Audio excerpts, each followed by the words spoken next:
All right, it is 4:30. We'll call to order the City of Desert Hot Springs amended agenda, a regular meeting of the City Council, and the City Council serving as the successor agency to the former Redevelopment Agency Board for Tuesday, October 3rd, where'd the year go? 2023. This is our 4:30 p.m. closed session. Roll call, please. Councilmember Betts. Present. Councilmember Gardner. Present. Councilmember Pai. Present. Mayor Pro Tem Nunez. Present. And Mayor Mattis. Present. Just some housekeeping. The queue system seems to be working. Gerald has tried it or tested it again, and it seems to be working again. If you want to speak in any items, press the queue button, and hopefully it'll come over to me. There is a little bit of a lag, he says, so sometimes push it, wait a second, push it again, and it should work. So I'm showing in the queue system, we got Russell, Gary, Nunez, and Miss Pie. Did you want to try yours, see if it works? I did already. It didn't go. Who was first? That's what we want. Roger just dropped Nope. out. Now Okay, so Jan dropped in. Okay, so everybody's dropped in. It looks like it is working. Do I have any public comments? Take it out. Oh, you can't. No, we do not. Okay, I don't see anybody in the audience unless, Frank, you have anything? No? Okay, good. We do have two items on the agenda. Madam City Attorney? Thank you, Mr. Mayor, members of council. We have two items. Number one, public employee complaints, Government Code Section 54957, and public employee appointment, Government Code Section 54957. The title is City Manager. All right, we're going to take those items in reverse when we get into recess, into closed session. With that, we will recess. Gerald, my screen is frozen, though I can't scroll down. Reboot.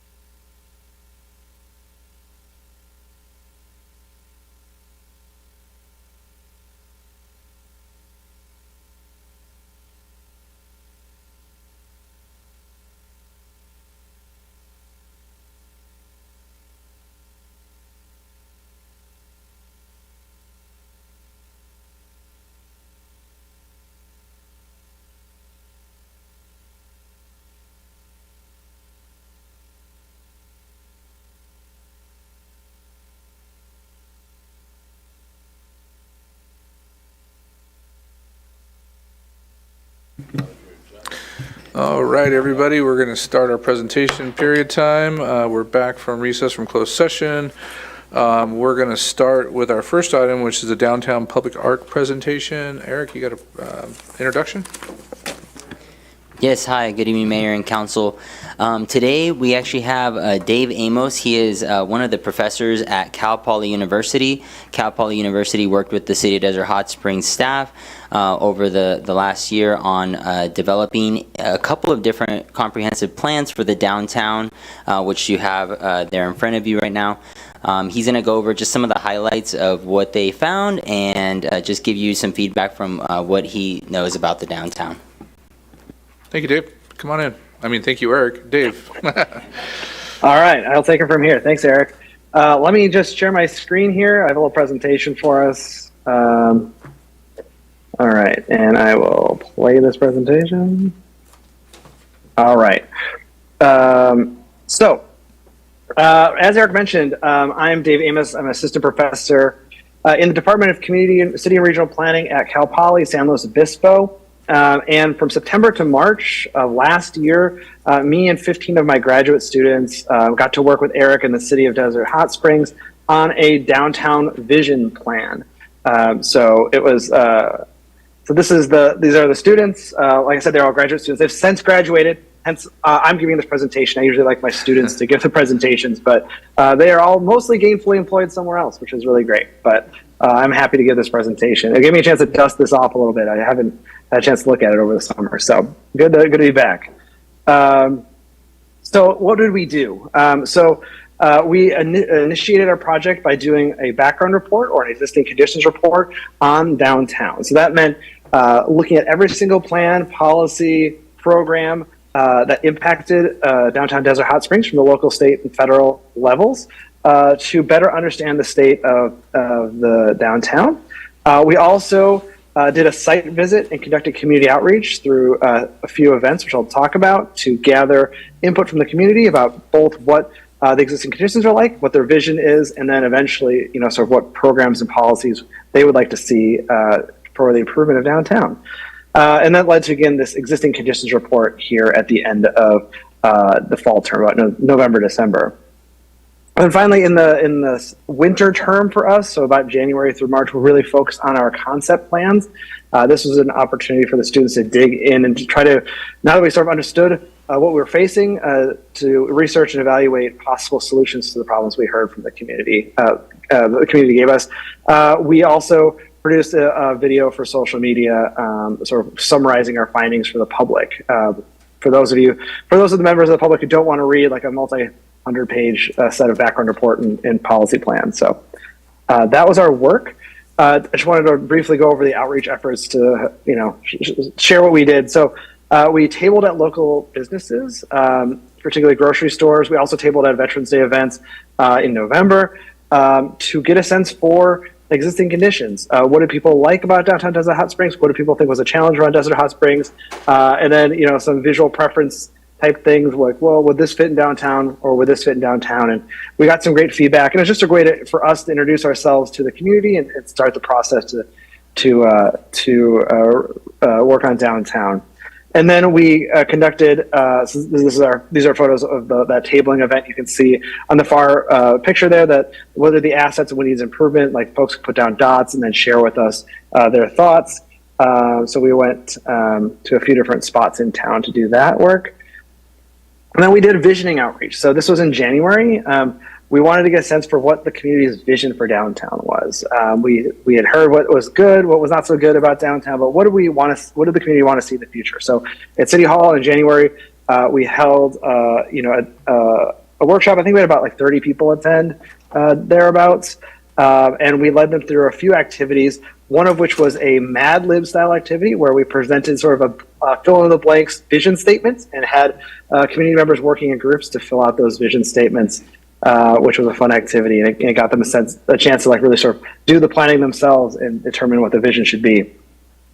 We also then got to do some local outreach with students at the Desert Hot Springs High School, which was fantastic. They had a ton of great ideas, and we went there in the morning. And when the students who weren't grumpy about being at school were very happy to help us and talk to us about things. So it was a valuable opportunity. We also then later connected with folks from Desert Hot Springs High School to help us produce the video. So it turned out to be sort of a nice local effort or collaboration to make that video. And it came out of this project, this outreach event with Desert Hot Springs High School.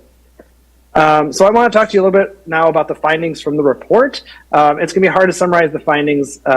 We did a lot of work, and it's a pretty thick document.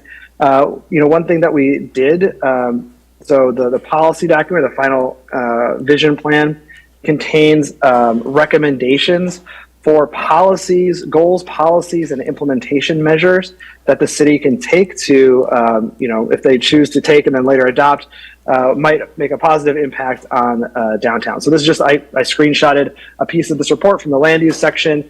We did land use, transportation, environmental, economic development, and community character were sort of the 5 focus areas that we looked at for that. So, and then here's an example of what our programs were. So we have a fairly large number of programs and then a few focused programs that the city can choose to adopt or not. The great thing about this report, in my mind, is that each of these programs is backed by pretty extensive research. So we had graduate students. They're usually pretty dedicated and smart, no exception here for this project. So this gave us the opportunity to not only just propose a program, but really do a lot of the background research to show that these are evidence-based programs whenever possible. So we're looking at what programs did downtowns and similar communities in California or the West, what did they do, and then wrote up all of that research. So, your planning staff and your city can have all of that research backed, programs to use if you choose. So this is the proposed vision. I wanted to sort of circle back on that. That's what the we sort of combined all the input from that workshop. So the proposed vision that we got was, in the future, downtown Desert Hot Springs will be a vibrant and innovative place where residents are proud of their community culture. Our small businesses draw locals and tourists to downtown. Residents enjoy spending their time shopping, dining, and socializing. And the vibe downtown is artistic, inclusive, and safe. So a lot of good adjectives there. I think that can help us. It certainly helped us navigate the possible policy solutions to those challenges that we identified, especially in that existing conditions phase. So one of the efforts that the students really focused in on was vacancy reduction downtown. That was cited by locals quite often as a concern for folks. So we looked at policies like a vacancy registration ordinance, whereby vacant storefronts would have to be registered with the city, and a fee may be applied, as places stay vacant. This again is evidence-based. There have been several communities that use this to sort of incentivize landlords to fill vacant properties or vacant storefronts. I won't get into the details of all the numbers, but in that appendix for vacancy reduction, we have statistics on places like San Francisco and some other smaller cities that employ this technique to facilitate the reduction of vacancies, sometimes through the use of fees. So that was one option that I think the students were pretty excited about the possibility to use. Outdoor heat mitigation. I mean, you don't need us to tell you that it's hot there. And our students did a lot of work around what were sort of best practices for heat mitigation. They were looking at everything from Arizona to Abu Dhabi. What do people do to reduce heat in urban areas where you want people walking around? There are several solutions here in the report. The biggest one is trees. Trees provide the sort of best bang for the buck in terms of heat mitigation, because they offer all sorts of other benefits as well, and people just generally like trees. So I know one of the main streets is Palm, but the students recommend reducing as many palm trees as is feasible to retain the character of Desert Hot Springs and replace them with actual deciduous trees. Because they believe that would be sort of the best way to reduce heat and encourage people to walk downtown. There's also information there on shade structures should the city decide to go that way instead. But that's the main takeaway there. The students really became convinced that trees were one of the major solutions. But as you can see also, they were looking at things like cool roof projects to reduce the urban heat island effect, right? As you go into the center of Desert Hot Springs, it gets hotter because there's more paved and impervious surfaces. So cool roofs, basically painting them white, can reflect that UV radiation that heats up downtowns and kind of keep downtown cooler than it is right now. And then public events programming. We heard a lot from the community that they wanted more community events downtown. And this was a big one for the students as well to start figuring out. We had folks talking to us from other communities that do things like night farmers markets. We heard a lot of folks that were sort of interested in nighttime programming due to the heat, and that made a lot of sense to us as well. The farmers market, or sort of festival style marketplace, really resonated, and it sort of aligned with what we heard from the community, because we also heard from the community that they wanted local entrepreneurship. And this is something we also heard from our student outreach, that they wanted a place to grow local businesses. And from what we'd heard in the research we'd done around farmers markets and other sort of creative marketplaces, that those are often the place that become an incubator for future business. So one place we talked to, they allow local business, like fledgling businesses, to get a stall in their market, and some of them have then graduated on into storefronts in their downtown. So we see this as a potential pipeline for filling some of those vacancies by having some sort of market, and a night market makes a lot of sense in a place like Desert Hot Springs. Pedestrian and bicycle improvements. Obviously it's very hot to walk and bike, so we're pretty realistic in the report about the options to do that. I mean, it's a pretty seasonal thing. But we believe that one of the examples that could work really well here is from Lancaster, California. They redid their Main Street. This is the image shown here, the before and after. So their redesign, you can see parking in the middle, parking on the side, and only one lane of traffic in each direction.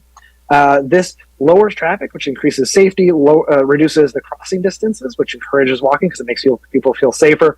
But what it also does is it creates this opportunity to have these market stalls for a farmer's market in the middle. So at night in Lancaster, where you see that lighter gray pavement for the parking, that turns into places for market stalls, and people can walk on the asphalt and sort of patronize those shops. So it's a nice street design that works to sort of not just solve some of the transportation and bike situation that we're seeing, but also it's sort of a 2-for-1 because it solves some of those public event ideas that we've been hearing about. So we really like that option. I mean, of course, we don't have to do a complete carbon copy, but it is something that would actually kind of fit well on Pearson. So we wanted to sort of share that as a specific case study. But we looked at other options as well as other policies to increase biking and walking. And like I said, that's all in the policies in the appendix.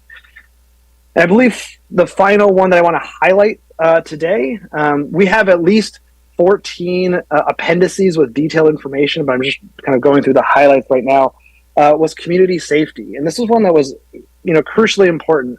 We heard a lot of folks, adults, kind of nervous for kids in downtown. Desert Hot Springs High School is not too far away from downtown, and there are other parks nearby where we heard some concerns about safety.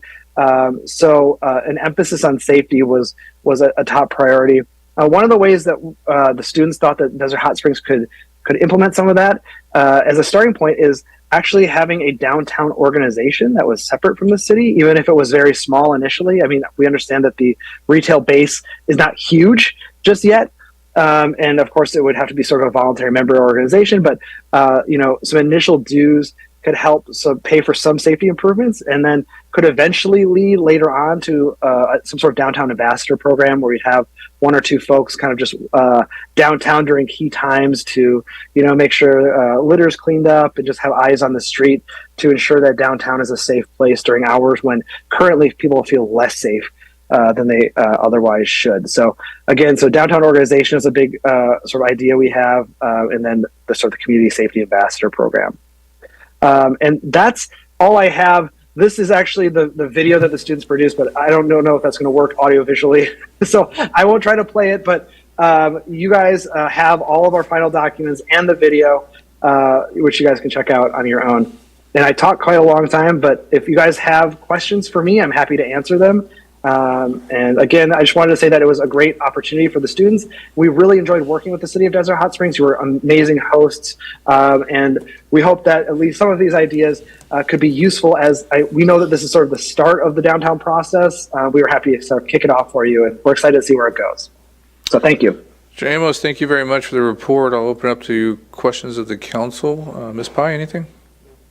Mr. Nunez? Mr. Gardner? Mr. Betts? No questions as of right now. I'm sure as we read through the reports, we'll get in touch with you and have more questions. But I wanted to thank you and appreciate all the work you did. And it was a wonderful opportunity to bring your students down and accomplish this for us. So I haven't read through the report yet, but it looks very comprehensive and looking forward to it. All right. Thank you so much. Thank you. All right. With that said, I do want to, before we move on to that, maybe schedule the committee one more time to sit down and discuss this. I think that'd be awesome. Thank you. Moving to the next presentation, we have the introduction and swearing of new police officers. Chief?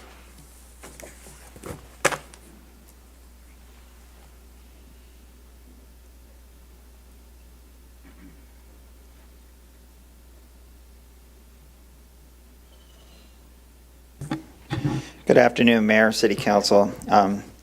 Sorry, Officer Sang Bowie was busy last week. He was taking someone to the jail and it took longer.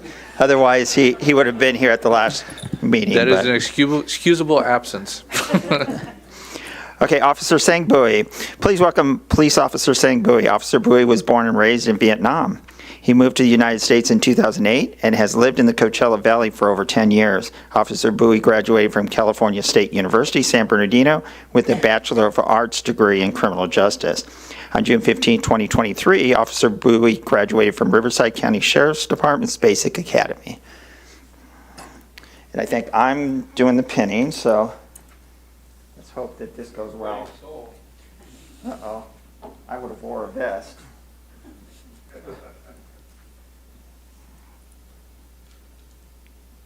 All right, and then Daniel's got something for us.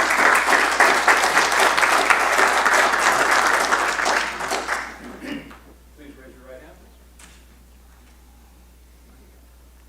hand.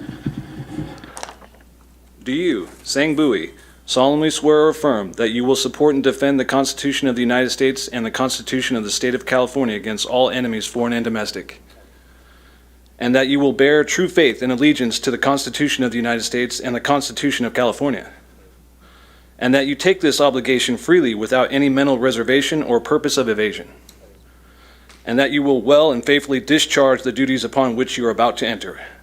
Congratulations. Okay, relax. Okay, now it's your turn. You get to be on here for 15 minutes. No, just kidding. You can say whatever you want. Mike's yours.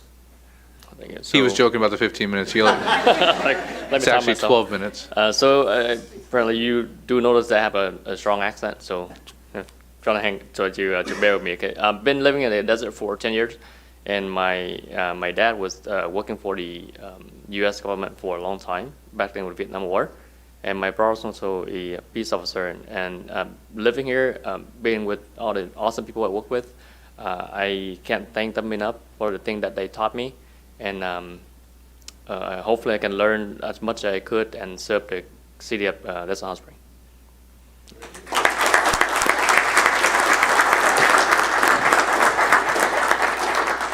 And once again, this shows how diverse the police department is. We've got just about everything there. And for saying, you know, I used to look like that, now look at me, so that's coming. Thank you.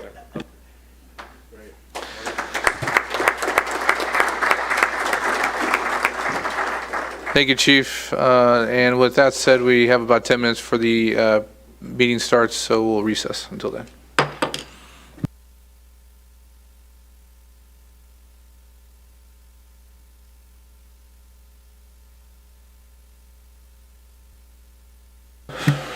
If I get the council back to the dais.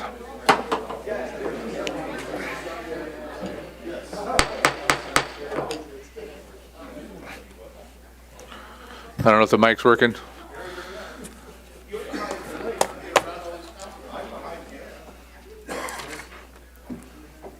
Nothing like a bunch of politicians socializing in the audience, huh?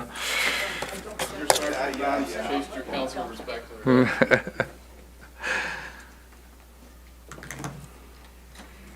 You good, Gerald? All right. Getting everyone to sit down here, and we're going to call to order the City of Desert Hot Springs regular meeting of the City Council. The City Council serving as a successor agency to the former Redevelopment Agency Board for Tuesday, October 3rd, 2023. This is our 6 p.m. regular session. Roll call, please. Councilmember Betts. Present. Councilmember Gardner. Present. Councilmember Pai. Present. Mayor Pro Tem Nunez. Present. And Mayor Menace. Present. We are going to move to our invocation, and tonight it will be given by Councilmember Pai. I'm reading from the Desert Hot Springs Women's Club by Mary Stewart. Keep us, O God, from pettiness. Let us be large in thought, in word, and deed. Let us be done with fault-finding and leave off self-seeking. May we put away all pretense and meet each other face to face, without self-pity and without prejudice. May we never be hasty in judgment and always generous. May we put into action our better impulses, straightforward and unafraid. Let us take time for all things. Make us grow calm, serene, and gentle. Grant that we may realize it is the little things that create differences, that in the big things of life, we are as one. And may we strive to touch and to know the great common woman's heart of us all. And, O Lord God, let us not forget to be kind. Thank you very much. Mayor Pro Tem Nunez, would you lead us in the Pledge of Allegiance? Absolutely. Thank you, Mr. Mayor. Right hand over your heart. Ready? Begin.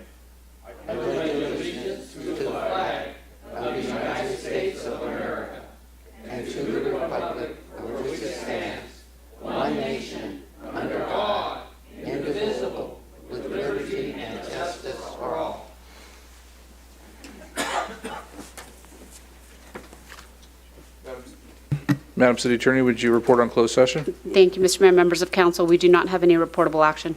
Thank you very much. The approval of the agenda at this time, the City Council will amend any orders of the agenda. Noted that this is an amended agenda. There was an item added after the agenda initially went out, but in time for the reporting period. And that was adding item 3, appointment of the city manager. We'll be approving the agenda as written unless someone needs anything pulled off the consent calendars or any items to be pulled off the consent calendar tonight.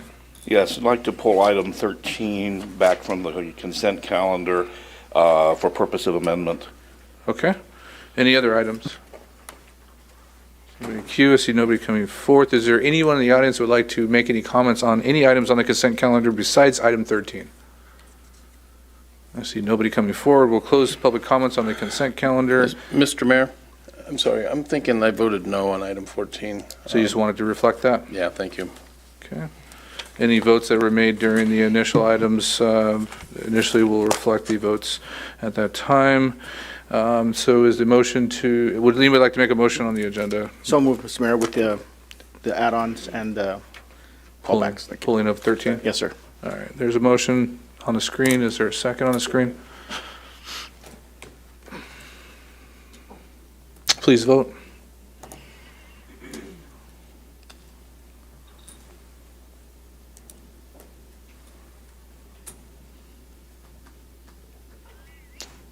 With your finger. Huh? With your finger.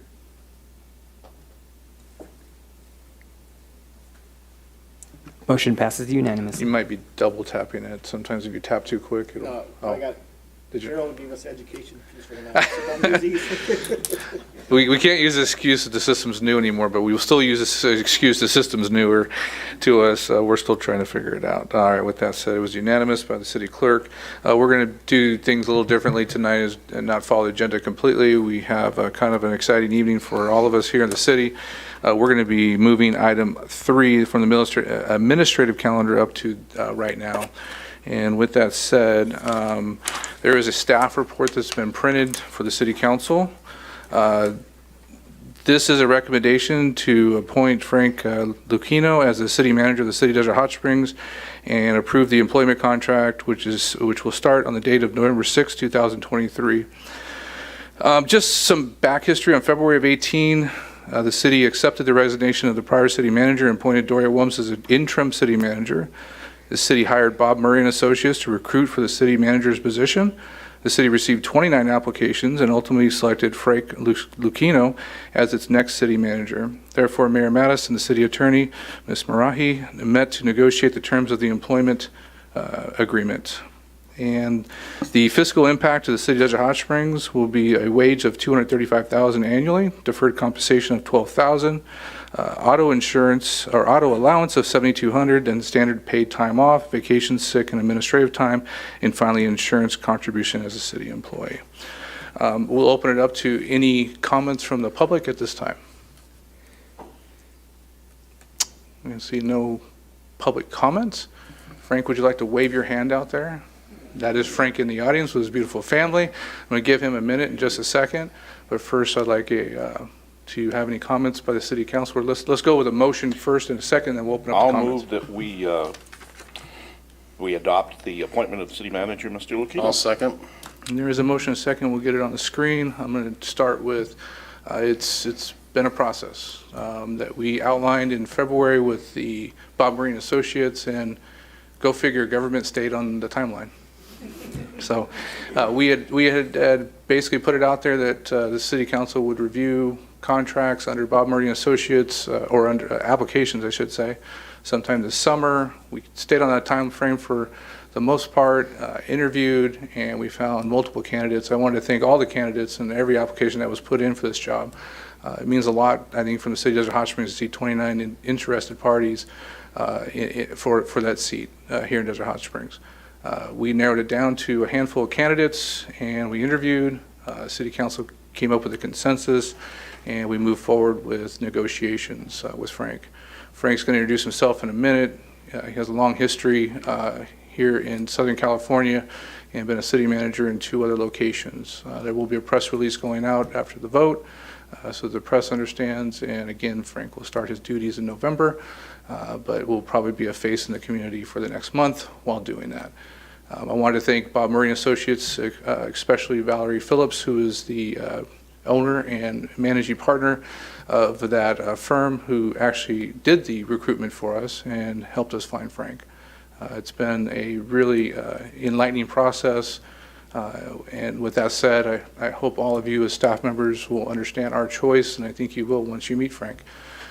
It's hard to be completely transparent because these processes are negotiated as contracts and laws protect people with that. And someone like Frank who had a job, you don't want to tell everybody you possibly could be leaving. So there's always that part there. It's kind of tough. But I also wanted to thank Doria Williams for stepping in and doing the job you did.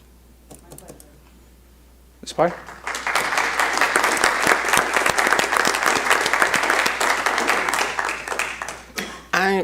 I'm going to call you Frank, and I'm very comfortable with you, and I think he's going to be great for our city.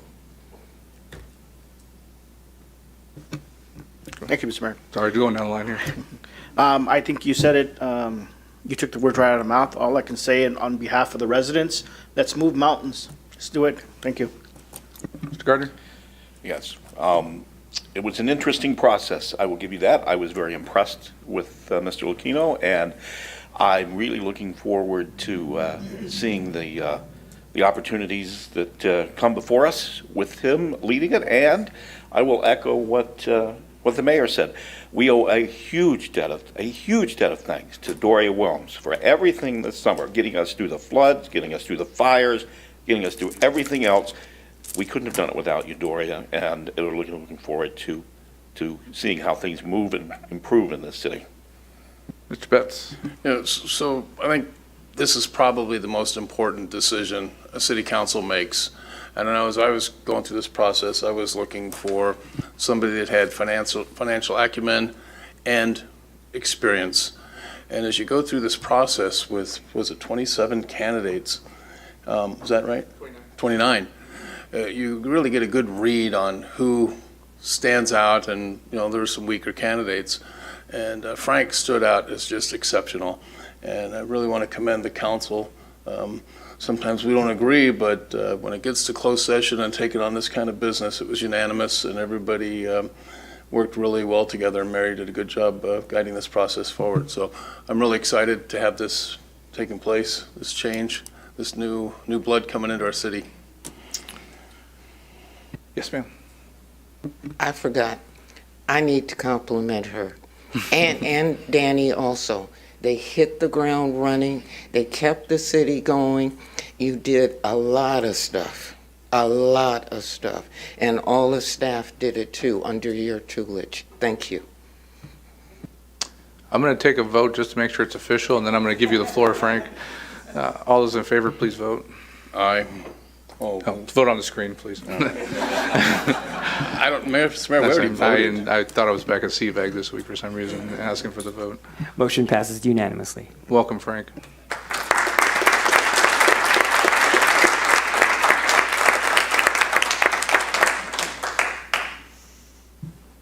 Well, thank you, Mr. Mayor, members of the council, staff, community. Thank you, council, for trusting me. I'm looking forward to this opportunity. You've said it best with the staff that you have, the leadership that kind of carried you over the last 9 months or so, and all of the staff that has done a great job for the city. I'm looking forward to working with them, with you, with the community, and as mentioned, I think Councilmember Gardner going forward, moving those mountains, or I think somebody mentioned— Mayor Pro Tem. Mayor Pro Tem. looking forward to working with staff to move those mountains. So excited about it, and look forward to November 6th and hitting the ground running. And looking forward to working with Travis Clark. I got, we worked together in 29 Palms, and I thought it was interesting. He got 29 applications. So, it was, I guess, destiny, maybe. I don't know. There's a $1 billion lottery. Someone played 29. And I didn't win last night. Even if I win, I'm still coming to work. So anyway, thank you. Thank you. Awesome. Thank you and welcome. With that said, I know that his family would love to stay and watch a whole council meeting, but we're not going to allow that. So we're not going to allow it because it's not always fun. And Mr. Mayor, if I may, I just want to thank my family for coming, because who I am is, my wife always wanted me to be, up on a stage somewhere to say nice things about her. So this is the perfect opportunity. So I just want to thank my family, because that is really who I am, is right there. They're that support that allows me to work with you, the staff, and the community. So thank you. Thank you for shooting for Desert Hot Springs to be your stage. But with that said, I am going to take let's take about an 8-minute recess. We'll come back at 6:20, and you can introduce yourself if you'd like to the new city manager of Desert Hot Springs.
I can get the city council back to the dais, we're going to get started.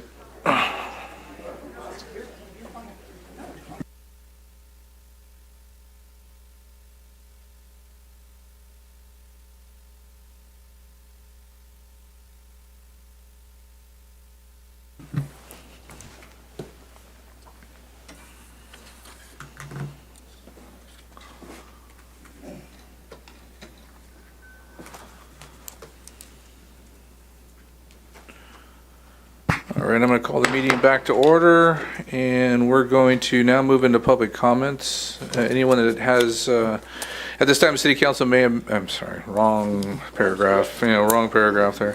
At this time, pursuant to the Brown Act, any persons may comment on matters of general interest within the subject matter jurisdiction of the city council not listed on the agenda. Under the Brown Act, the city council shall not take action on or discuss matters raised during public comment portion of the agenda that are not listed on the agenda. All comments will be directed to the city council and shall be devoid of any personal attacks. Members of the public are expected to maintain professional courteous decorum during the public comments. First card I have on the list is Mr. Gibney.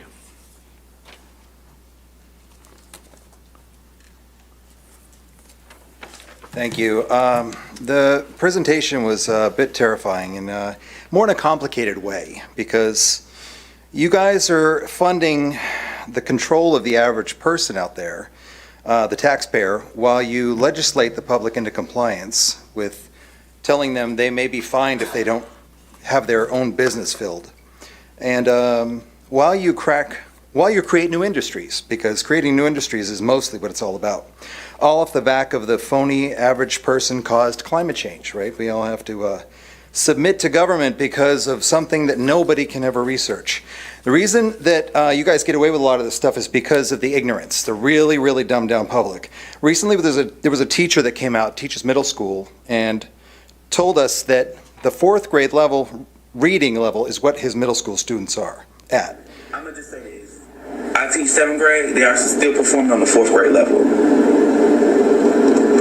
I don't care how you flip it, turn it, swing it, swindle it. They still performing on the 4th grade level. Ain't nobody talking about how they just keep moving, passing them on. They just keep passing them on, passing them on, passing them on, passing them on, passing them on, passing them on. I can put as many zeros in this grade as I want to. They're gonna move that child to that grade next year. He can put as many zeros as he wants on his paper. They're going to move him on to the next grade. The reason that is happening is because the people have been made to be very dumbed down. There's a reason that education is terrible in this country, and it's the same reason it will never, ever get better and never be fixed.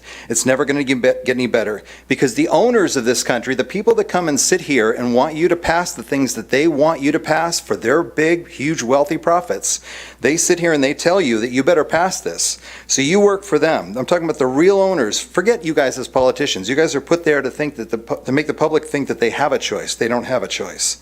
You guys are put there. They own the judges. They own everything. They own everything. They own everything. They own all the important land. They control the corporations. They got the judges in their back pocket. They've got you where they want you because they spend billions of dollars every year lobbying to get what they want. We know what they want. They don't want well-informed, well-educated people capable of critical thinking. They're not interested in that. That doesn't help them. That's against their interests. That's right. They don't want people that are smart enough to sit around the kitchen table and realize how badly they're getting screwed over by a system that threw them overboard 30 years ago. So what I will say is it's a big club, and this is all taken from the famous Jorge Carlino to spin his word his name in a fancier way. Hardworking people continue to elect these people, and they're totally unaware. They don't care about you. They don't care about you at all. Nobody seems to notice. Nobody seems to care. Thank you, Mr. Gibney. Mr. Matthew Young.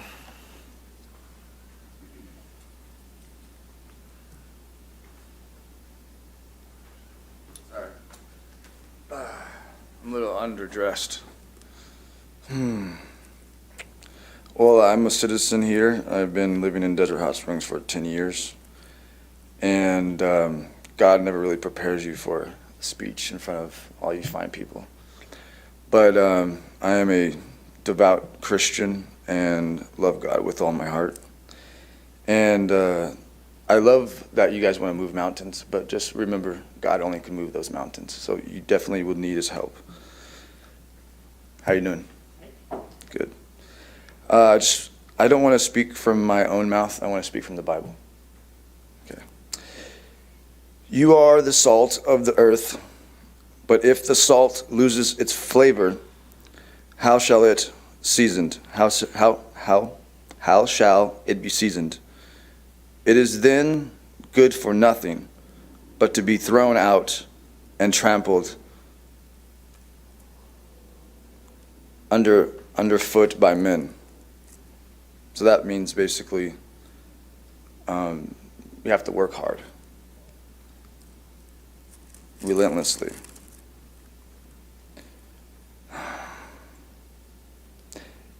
And God gives us two great commandments. And these are, Jesus said to him, "You shall love the Lord your God with all your heart, with all your soul, and with all your mind. This is the first and great commandment. And the second is, you must like it.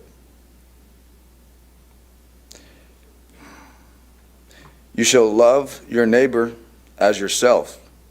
On these two commandments hang all the law and the prophets." We are all under judgment based on our words and what we do for Desert Hot Springs. This is a beautiful city, and this could be a beautiful pillar to show other cities that there's hope, because all I see is drug addicts, I see homelessness, I see poor, and I think there's people that are actually out here helping. There's churches, there's a community out here that loves the city, and we should help them in aid or whatever they need to help you guys uplift the city. Uplift the city. Not ourselves, but we all are one people. We all are one people.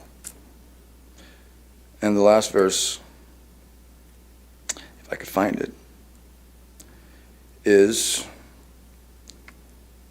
1 second.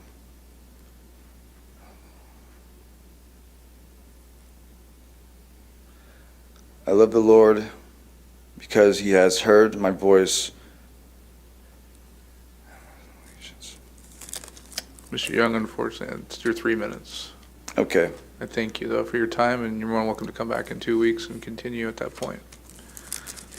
Our next speaker is going to be Tom Moen.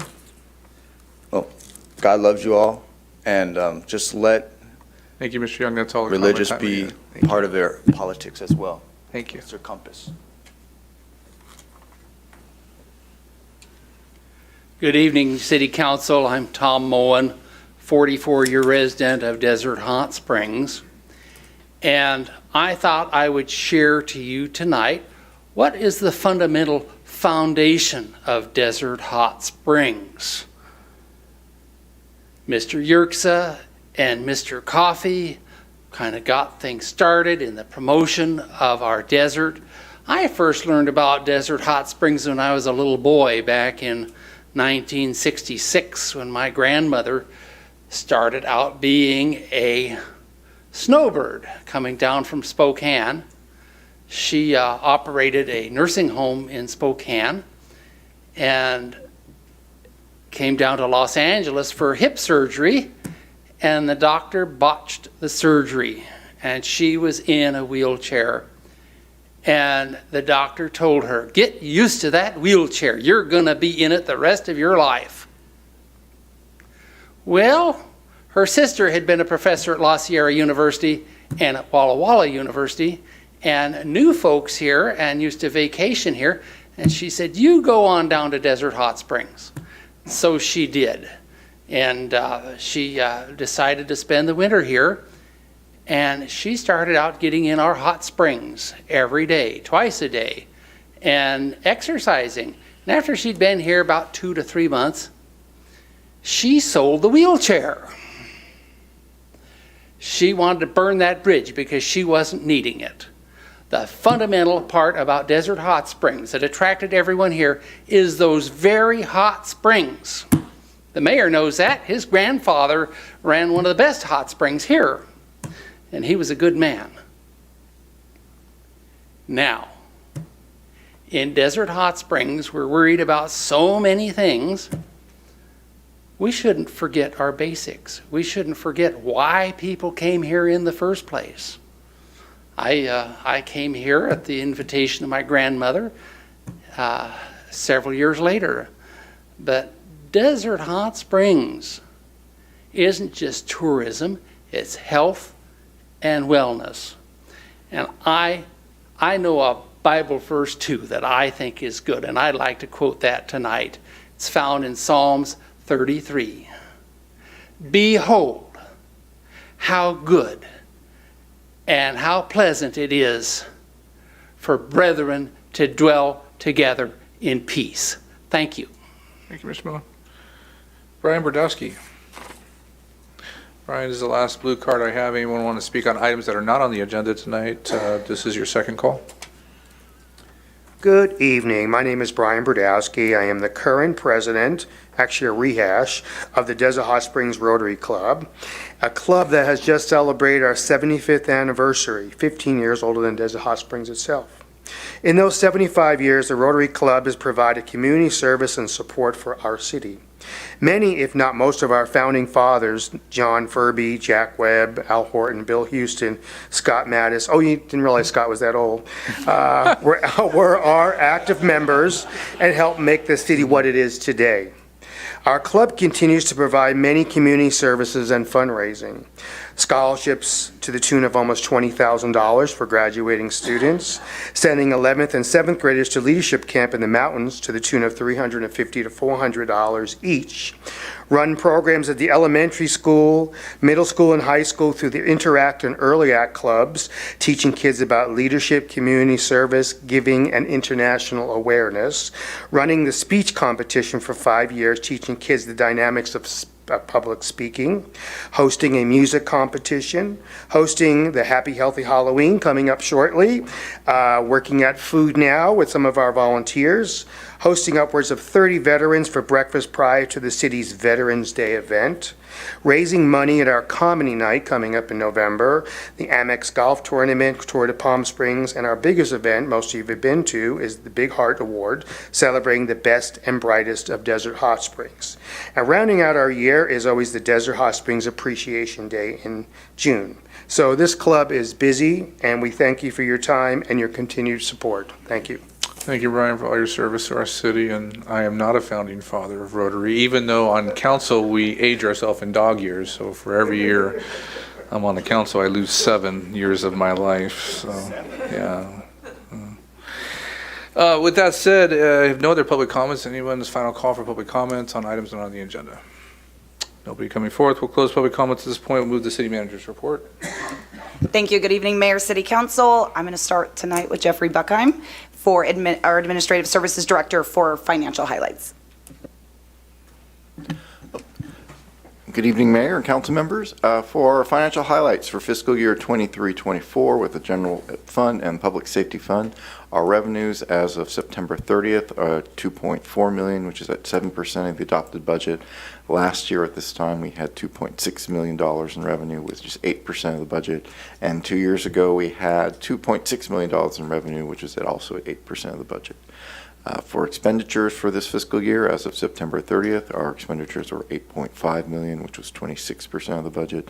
Last year at this time, the expenditures were almost $7.2 million, which were at 20% of the budget. And 2 years ago, in 21-22, our expenditures were over $6.3 million at 19% of the budget. Thank you, Jeffrey. Next, I'm going to ask Nick Haker, our Public Works Director, to provide some Public Works updates. Good evening. I have a couple updates from Public Works.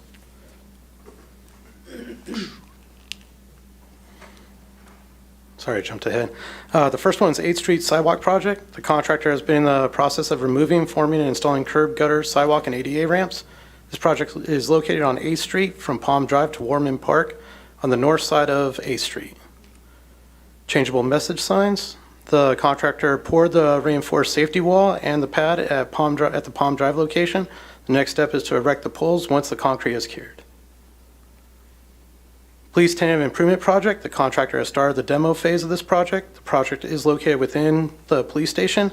Areas of improvement include the current briefing room, locker rooms, offices, interview room, and storage area. And finally, the storm debris cleanup. The priority for the storm cleanup was to open roads. Now that the roads are open, the focus is on detailing the streets by removing residual dirt. This is the dirt that's in the center of on the center line of the street, by the speed humps, by drains, and intersections. We'll be working with the city contract sweeper and internal staff to get this residual dirt removed. Thank you. Thank you, and that's a great transition to our interim deputy city manager, Daniel Porras, to provide updates on our road closures. Perfect. Thank you, Doria. So just a quick summary from our last update. After Tropical Storm Hillary, we did have 4 major arterials that were damaged. We had a Mission Creek that had a new size in width and in depth. With the new size and the new depth, we actually require full reconstruction in order to actually be able to open those 4 crossings. The 4 crossings will actually begin at Pearson Bridge. That Pearson Bridge is actually open to traffic. It has been open to traffic and will continue to be open to traffic, but there is construction going on underneath in the pier. The concrete work has been finished, but there is still going to continue to do some reinforcement with some special steel that was ordered. The second intersection is the Dillon Road crossing. That one will require full reconstruction of a new crossing with 2 large box culverts. The third one is Little Morongo crossing. That one also is planned to have a full reconstruction of a low water crossing with a concrete top. And then the fourth one is Indian Avenue and North Indian Canyon Avenue. That one will require a full reconstruction low water crossing with box culverts. Again, these projects are not a simple cleanup. They're not a simple recompact, repave job. They are full reconstruction. We are establishing new elevations, establishing new profiles for the entire roadway, for the entire creek. So they do take some major engineering and major reconstruction efforts. With that, the flood control, Riverside County Flood Control staff is already out there. They're actually removing some of the debris from the middle of the creek. They're reestablishing all the embankments and setting up a new profile elevation of the Mission Creek that goes under all the crossings. City has completed all the preliminary engineerings for each of the 3 crossings. We are now working to finalize the environmental documents, and the next step will be to obtain clearances from all agencies involved so we can proceed to construction. In order to receive reimbursements for the actual damages, we have to obtain clearances from FHWA and Caltrans, one federal agency and one state agency. This morning, staff met with multiple consultants and those agencies because there was a little bit of a discrepancy in the way they classified an essential road and the way the city classifies an essential road. After the meeting, we were very successful in assessing that these roads are essential to the city of Desert Hot Springs, and we were able to make that determination. So we got a temporary clearance or clearance to proceed as planned, which was really great news. We are now going to obtain all other clearances are needed, finalize all construction contracts, and work on the construction schedule. We do plan on moving the same schedule that we had planned before, 6 to 9 months, and we hope to finish them even faster than that. So after we finalize those details, we'll be able to present more information. Again, this changes almost every week, so as closer as we get to construction, the better information we are able to have and present. Thank you. Thank you, Danny. Finally, Roberta Cernick, our Recreation and Community Services Director, for some updates on recreation and community programs. Good evening, Mayor, City Council residents. I have a few brief updates tonight. We thought it would be fun to actually have a photo contest here in our city. So we're asking residents to capture and share the images that make you proud of Desert Hot Springs. So photographers of all ages and skill levels are invited to submit photos using our online form. The form is under the Recreation tab on our website, and you can submit the photos straight from there. All entries are due by Thursday, December 14th, and the winner will be honored at a council meeting, and their photo will actually be on the billboard at Dillon and Palm. Friday Nights on Pearson returns this Friday. The event starts at 5 to 9 and will be continuing throughout the year in downtown Desert Hot Springs. And starting in October 17th, we were really excited. The city partnered with Nickerson Rossi, and they will be offering hip hop dance classes for youth right here in Desert Hot Springs. The classes will be held 3 times a week at our Health and Wellness Center, and the cost is $50 per month. And to enroll, you can enroll on their website at nickersonrossidance.com. And finally, our Veterans Day ceremony let's come together as a community to express our deep appreciation for their service and sacrifice. The ceremony will be held on Saturday, November 11th at 9 a.m. at Veterans Park. And finally, I wanted everyone to save the date. Yes, Christmas is around the corner.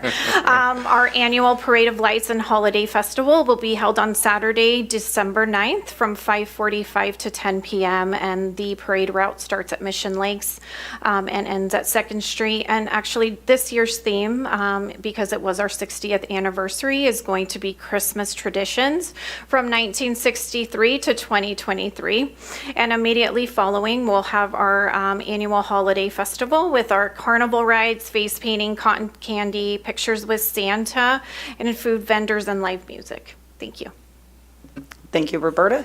That concludes my updates. Thank you very much. I'll move to council member comments this time. I'll start with Mr. Betts. Thank you, Mr. Mayor. I saw a comment on Facebook asking about road closures, what's new. But it wasn't about the typical roads we're talking about that Danny detailed, but it was about Whitewater and Mission Creek Preserve. For those people who aren't familiar, those are two very local spots for recreation, splashing in the creeks in the hot sun. So I called up a friend of mine, Jack, who is the director up there, and I'll just give you a quick rundown of what he told me, and hopefully whoever posted on Facebook will be listening. Mission Creek from the gate to the Rock House is wiped out. As Jack put it, it's been nuked. There's just nothing left of that road. They're looking at upwards of $150,000 to just get it open to the point that it can, be safely traversed. It's just, right now it's not safe because there's this sheer cliff situation. It was almost a canyon side to canyon side wipeout.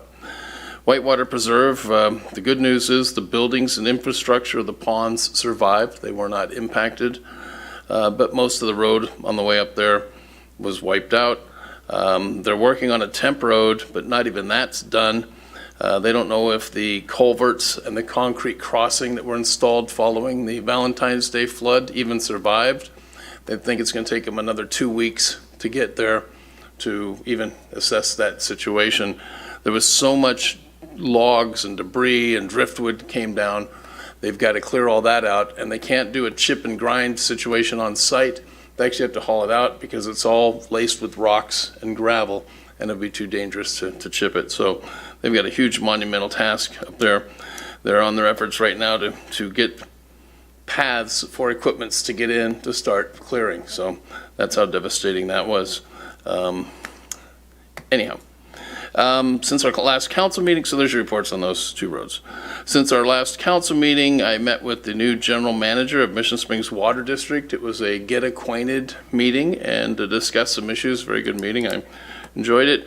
Met with representatives of Mountain View Homeowners Association. They're concerned with city approval of vacation rentals in their homeowners association.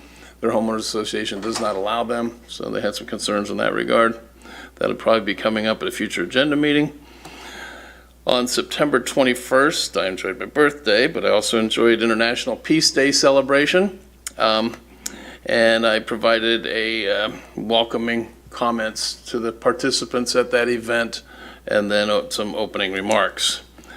Attended the Sunline meeting, and you probably might have read the news that the Sunline's been pushing the envelope on technology, getting to zero emissions transportation. And sometimes when you push the envelope, you run into some technical glitches.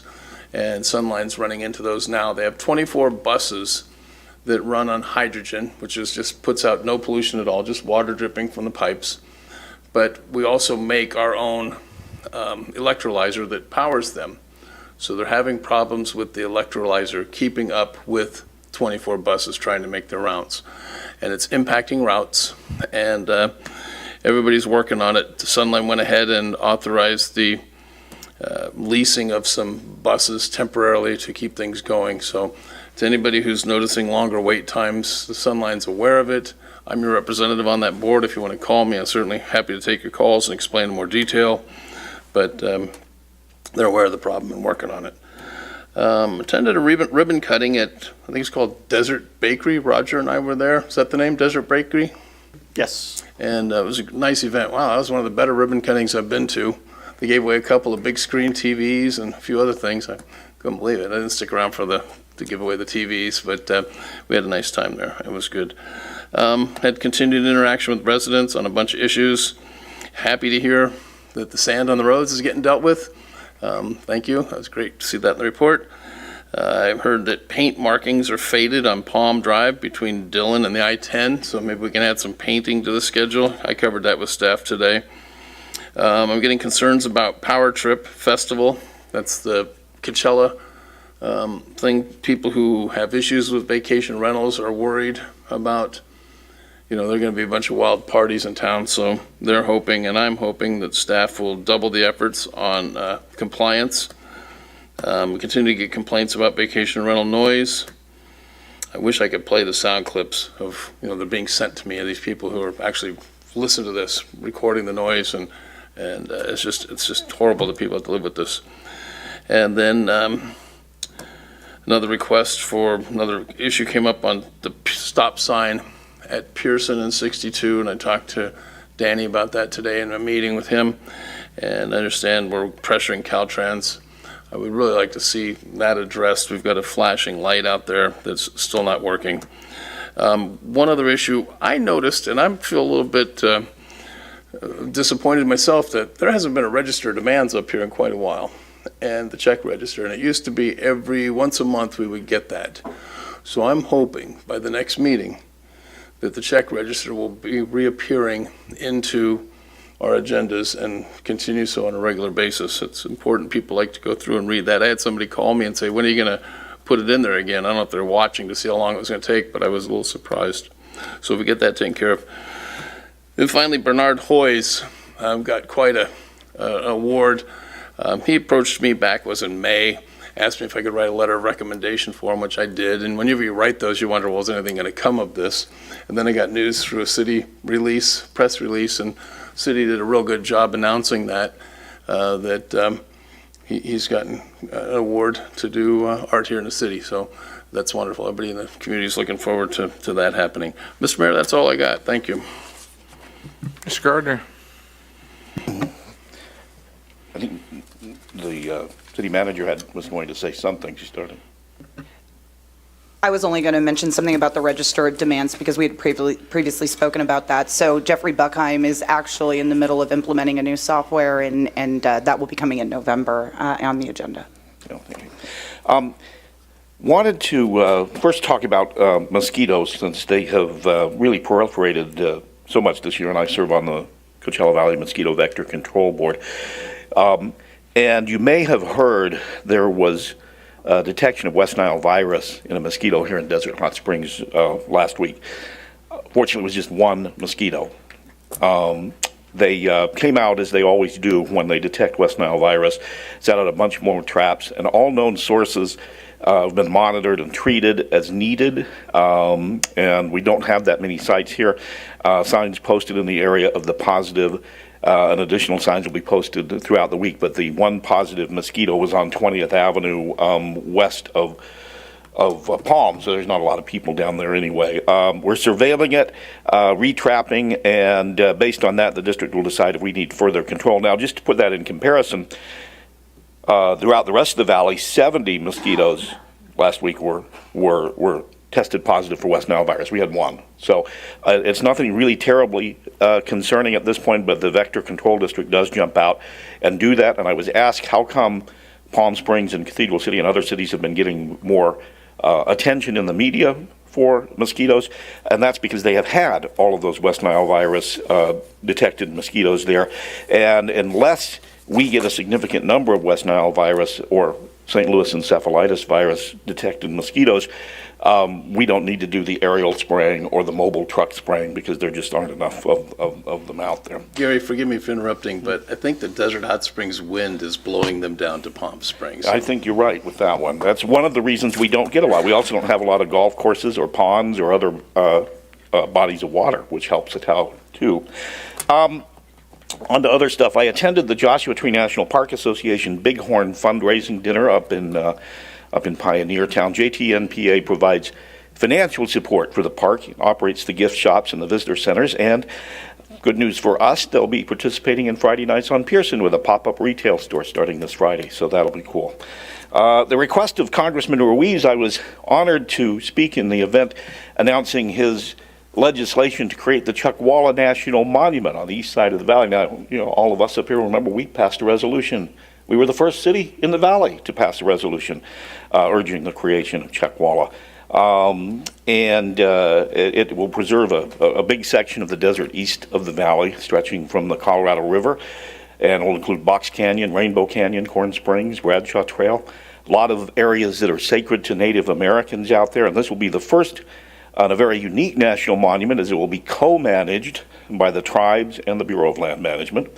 And if it's approved, this is the best part from a tourism perspective, we will be the only place in the United States, a major metropolitan area, that will be completely surrounded on all four sides by national monuments or national parks. We have Santa Rosa, San Jacinto on the south and west, Sand to Snow on the west and north, Joshua Tree to our north, and Chuckwalla will be to the east. So the future of tourism, as we know, is trending towards outdoor recreation and hiking and things like that. And this will be a big driver for future tourism.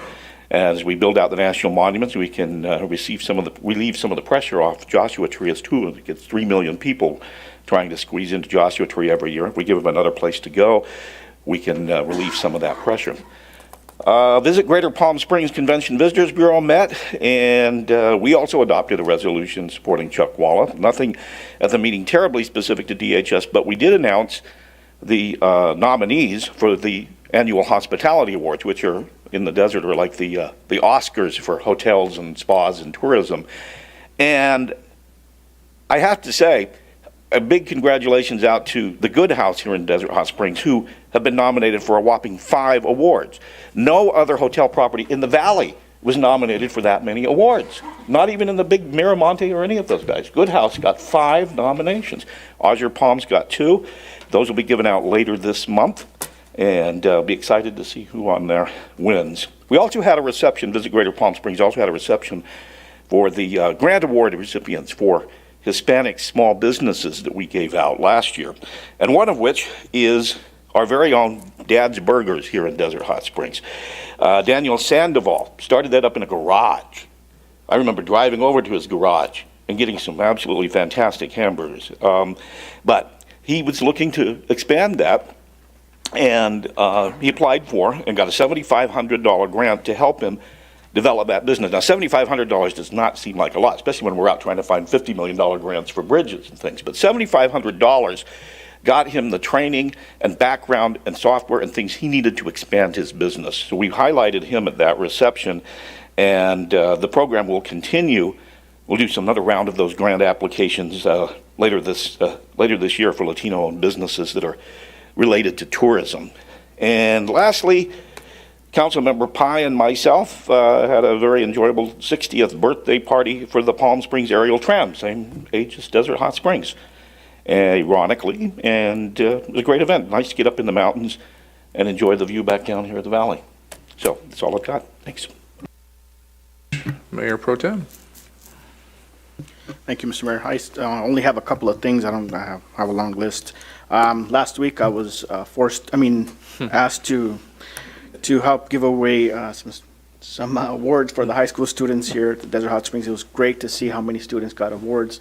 Again, I will echo your comments that you keep making, that the principal is doing an excellent job there, and I think he really did turn that school around and doing miracles over there. I think he's actually getting students really involved, engaged in their future. So I think that's very, very vital and very, very important. So thank you for that, for sending or asking me to go.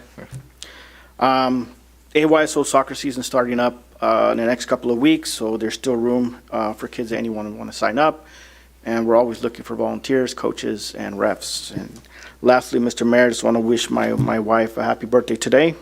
I'm supposed to be home eating enchiladas, but I'm here with you guys. So, and also tomorrow my son's birthday, so we have a lot of celebrating to do this weekend. That's it, Mr. Mayor.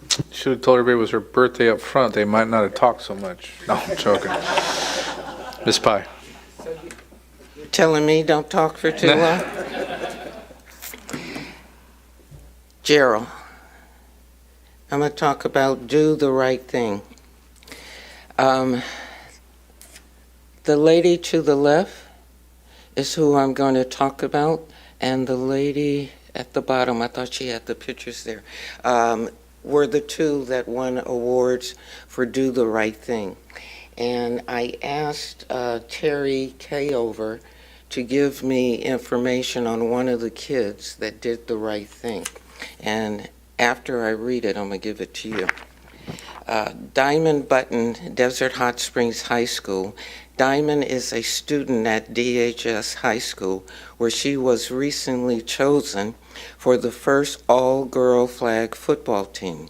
She makes time to help some of the special ed students at her school and has also volunteered her time to go Christmas shopping with less fortunate kids, helping them to select their gifts.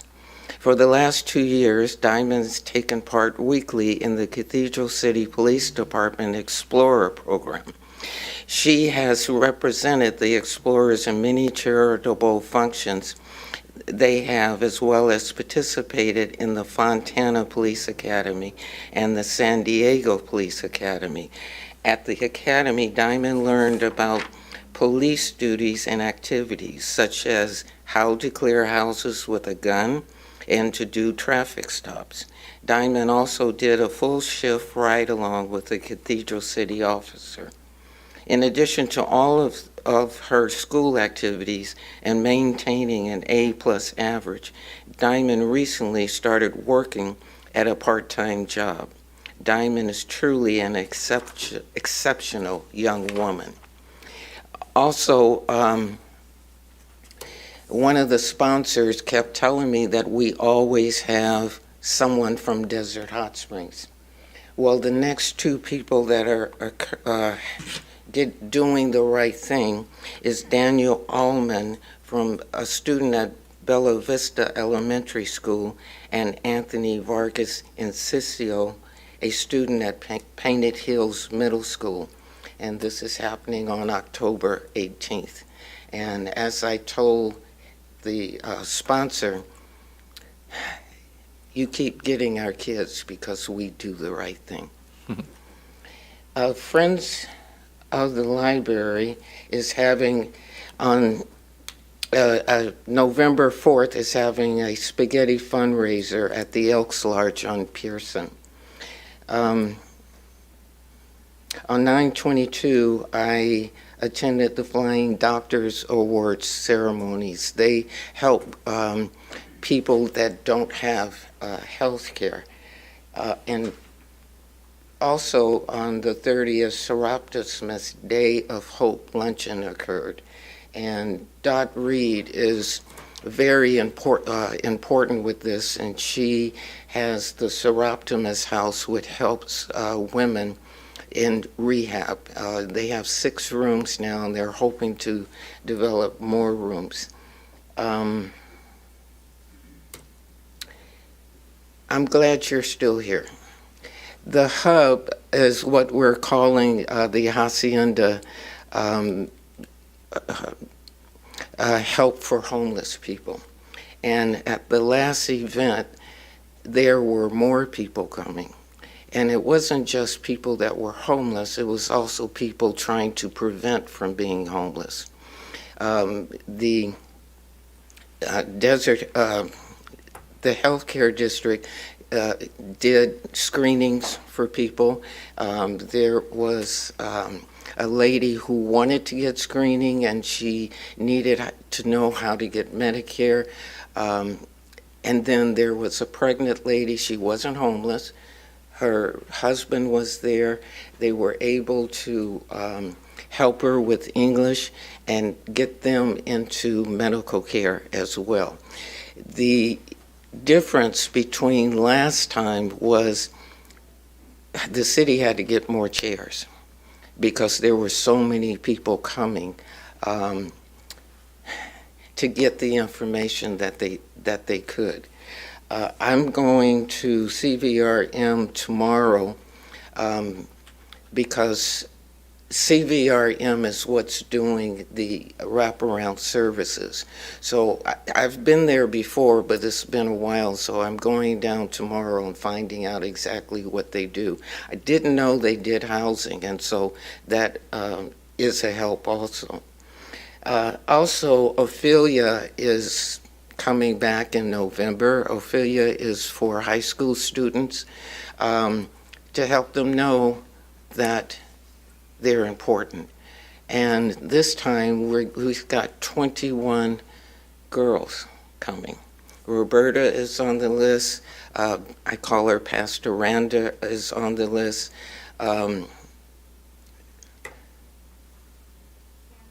Candace is on the list, and Christy is a new person that's joining us. And we're doing it again. The Elks is for membership. It's $1 membership for the month of October. So they're asking you to join. And lastly, Mrs. Moen brought up something at the last meeting about putting up signs about panhandling. And we did it. We did do it before, like you said. It was a good idea, and you made a suggestion, and we did it. That's all I have. Thank you, Ms. Pye. I just wanted to report out that myself and the Mayor Pro Tem, Deputy City Manager, and City Manager all attended the Cal Cities Conference in Sacramento this year. I think I went last year when it was Long Beach. Cal Cities is an organization that advocates for local agencies, and they switch their conference each year from Northern to Southern California. Last year was in Long Beach, so it was easy to get to. This year we had to fly up to Sacramento. But on another note, I was able to sit on a cannabis panel talking about cities, local cities, and what they're going through right now with cannabis. I also sat with a lobbyist and a deputy for the DCC, which is the Department of Cannabis Control. Did I get that right? Thank you. Getting a nod over here. And we were able to answer questions, and it was about an hour and a half, and local agencies were able to ask some questions. Some gave some spiels on how their agencies are struggling, and I think we're all in the same boat a little bit. So it was fun to be able to interact with other communities and know that the struggles aren't just ours, but be able to give advice to some other agencies that are struggling even more than we are. So we spent a couple days up there in Sacramento attending the conference, and then flew home on that Friday. I attended the Coachella Valley Association of Governments meeting. I sit on the executive committee, and this year I'm the chairperson. We approved what the Transportation Committee had asked for, which is the formation of an ad hoc committee. It's myself and 4 others from the Transportation Committee. We are going to focus on the Interstate 10.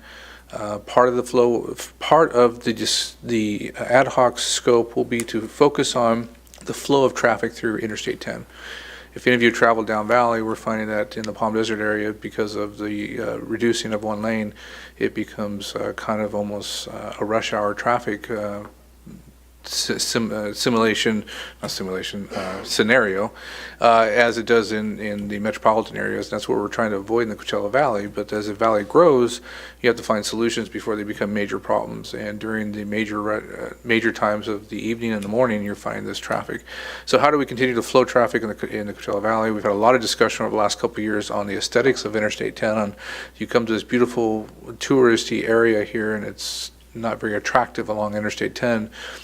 Do you really want to get off the freeway is the question sometimes, just what you're traveling through. You go to areas like Las Vegas, you go to Arizona, you go to some other areas in Northern California, you find these beautiful highways, and you want to stop, right?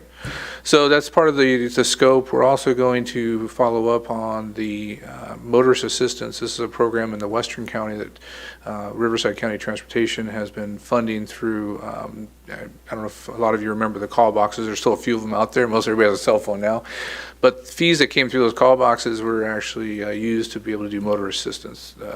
This program has helped over 1 million motorists, it was just reported, over the time that it's been implemented. And this is a vehicle that travels in certain areas of high traffic, and anyone that stalls or needs help on there, they get them off the freeway as quick as possible to help traffic continue to flow.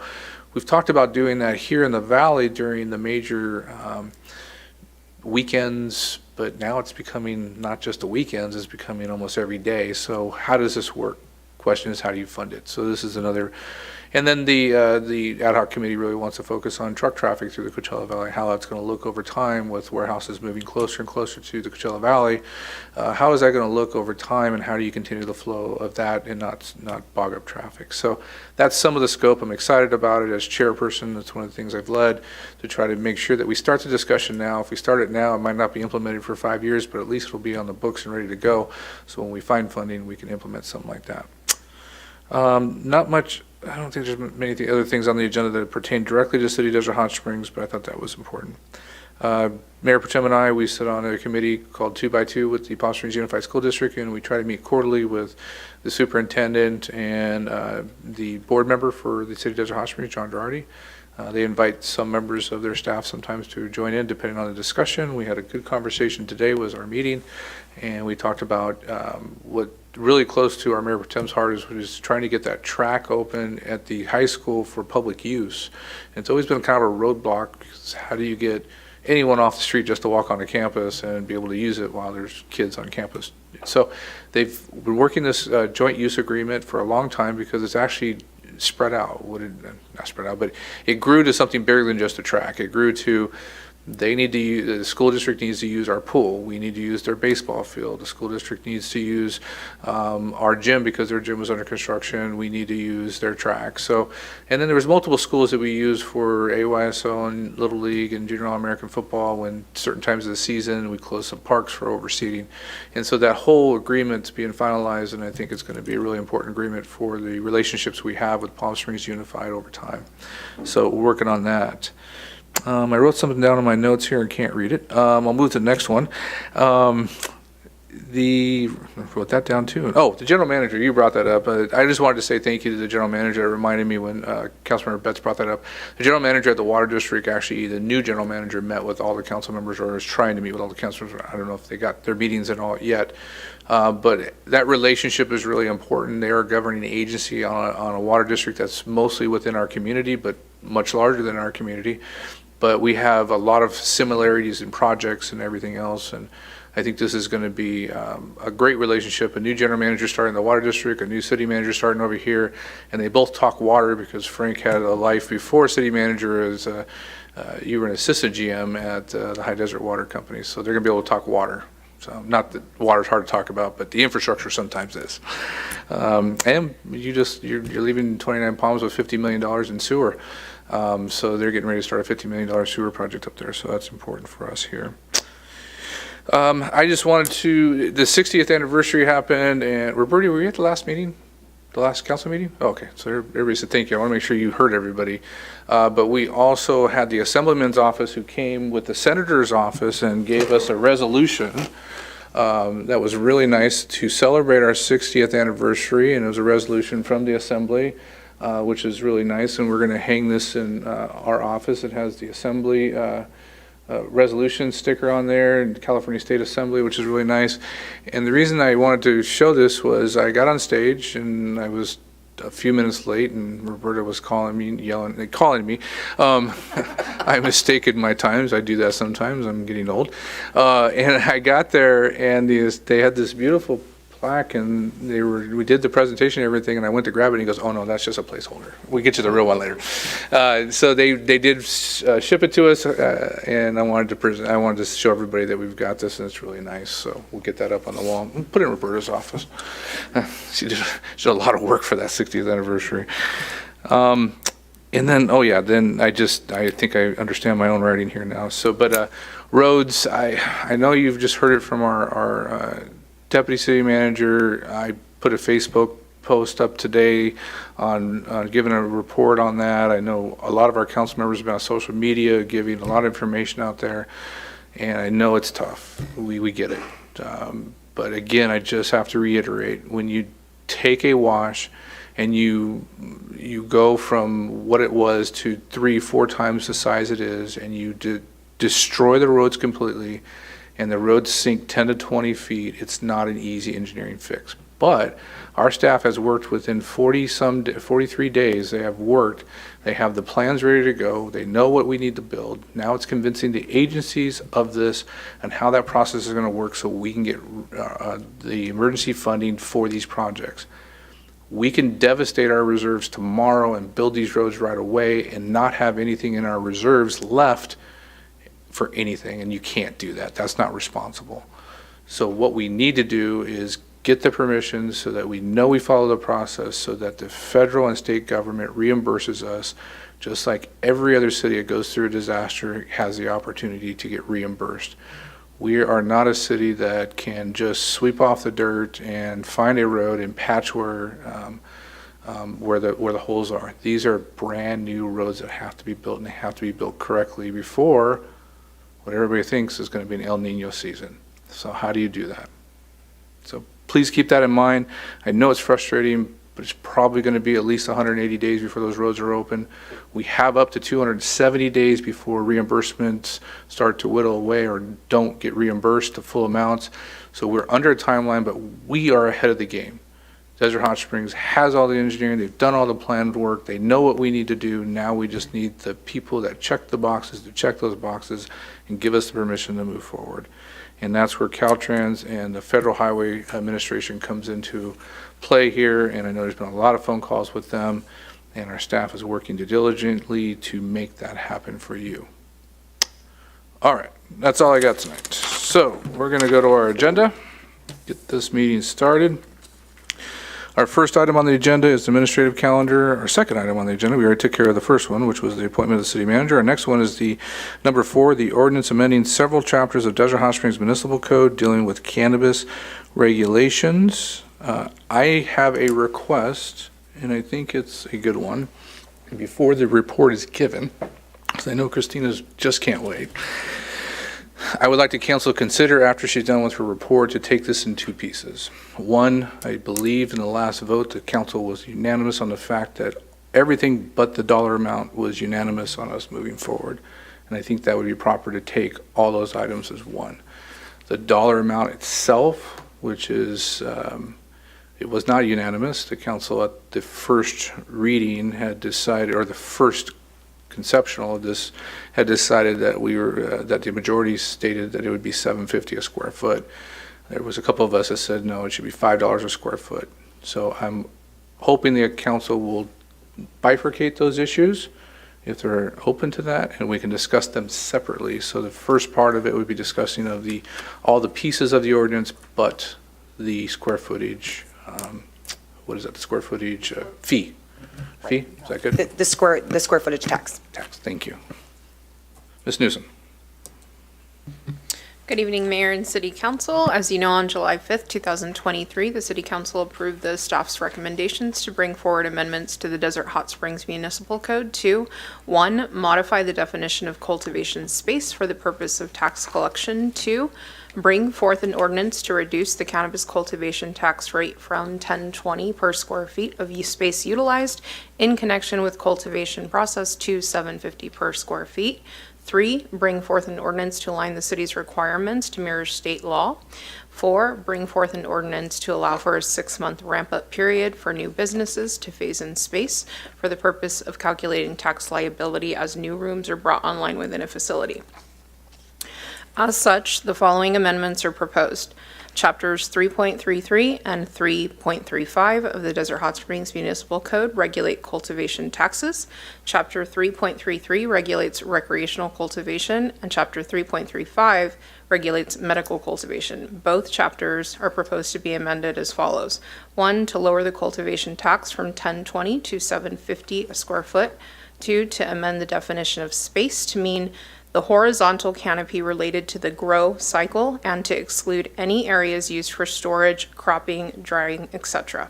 The change in definition effectively also lowers the cultivation tax as it limits the taxable square footage. 3, to provide general penalties for non-payment of taxes, and lastly, to allow a 6-month tax ramp-up period for new cultivation facilities. Further, an amendment to Title V of the Desert Hot Springs Municipal Code is proposed.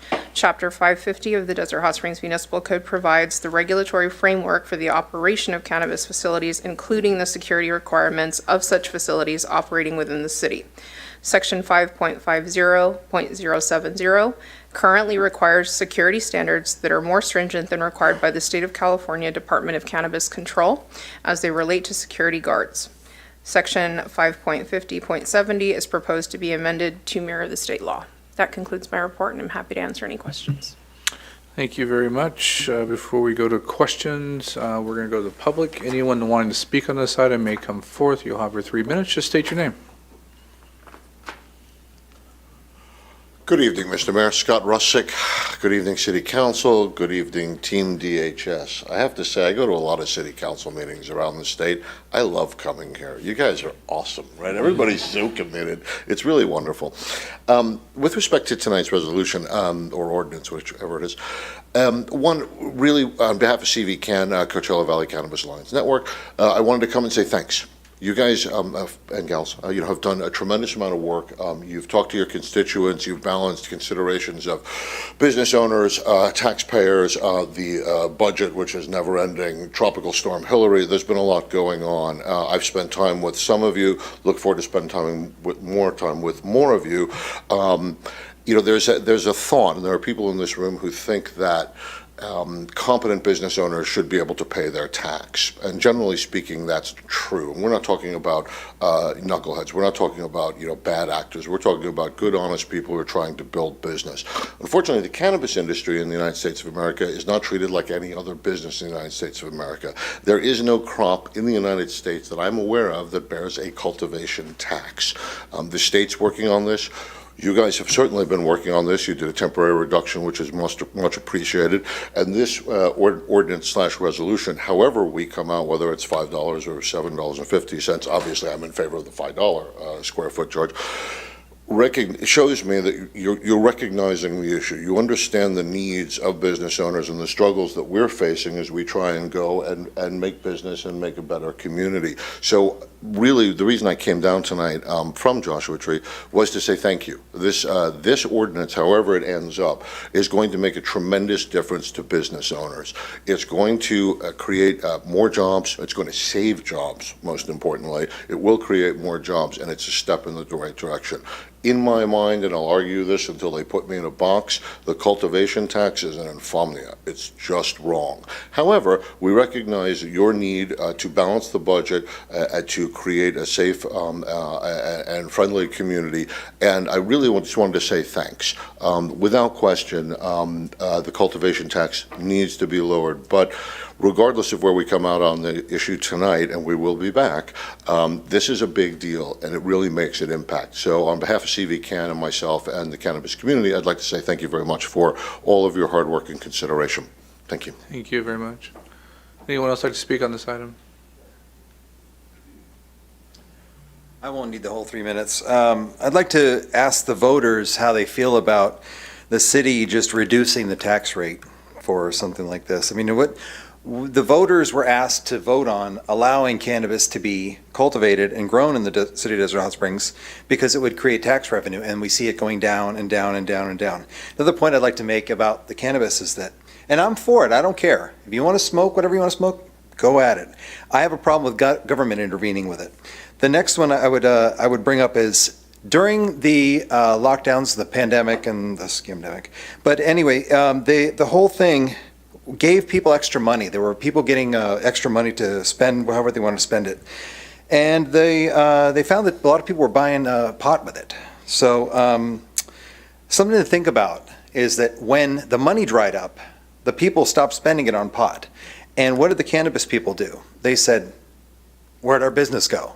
So what you see here is you see government giving money to people, people spending it on an industry, and then making that industry a slave of the welfare system. So just some highlighted thoughts I've had about the cannabis since I've seen it precipitate in decline in our city. And everybody seems to kind of say, what do we do? Let's try to fix it. Good luck. Any other comments before we move on? Last call. All right, we're going to close public comments, and again, before we get into discussion, I just want to know the council's desire. Actually, there's three options here. There wasn't a unanimous vote. I mean, obviously, there was a majority vote to move forward with an ordinance by our staff on the items that we all agreed on, except for the taxation amount of what it lowered to. It was 1020, I believe, and then the vote was in majority to lower to 750. with a couple of us thinking $5. The only point I want to make, and I don't want to argue, I guess that's my job to debate these issues, but when I was in Sacramento and we had this discussion, there's a lot of cities going through this issue right now. And the question is, do we lower it so they can stay in business, or do we keep it high hoping that we're going to collect the taxation, or do we not lower it because we're going to lose money? And Jeffrey's already looking at me, don't talk about losing more money. And Frank's probably, oh man, what did I take this job for?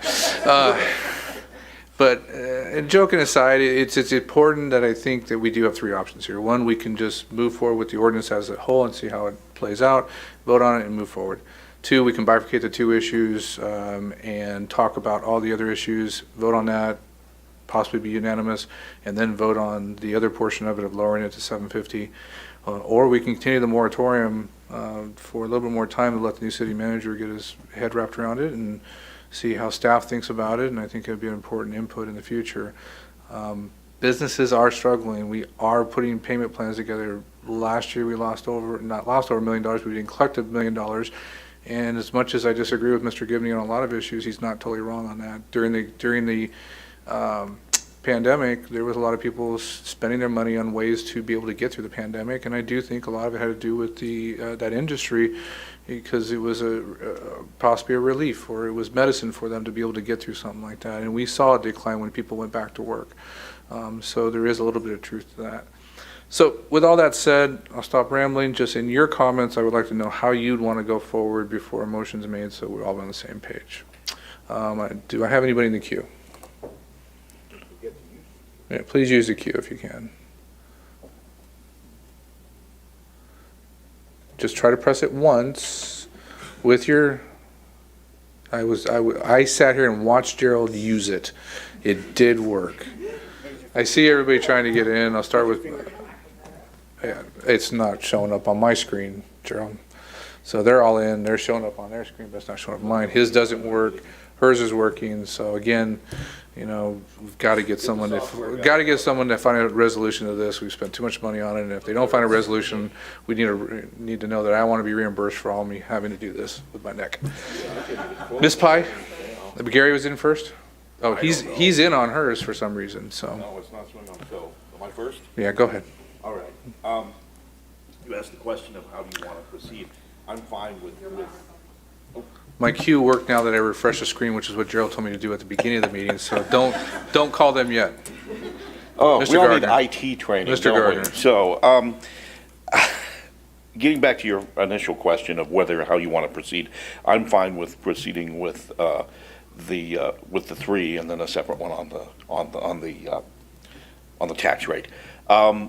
I'm really happy with what staff has presented. I like the security piece particularly, and I believe that the combination of the security reduction and the reduction in square footage as opposed to the whole dang building really results in a significant savings, and it's going to go a long way towards making sure this industry stays as stable as it can.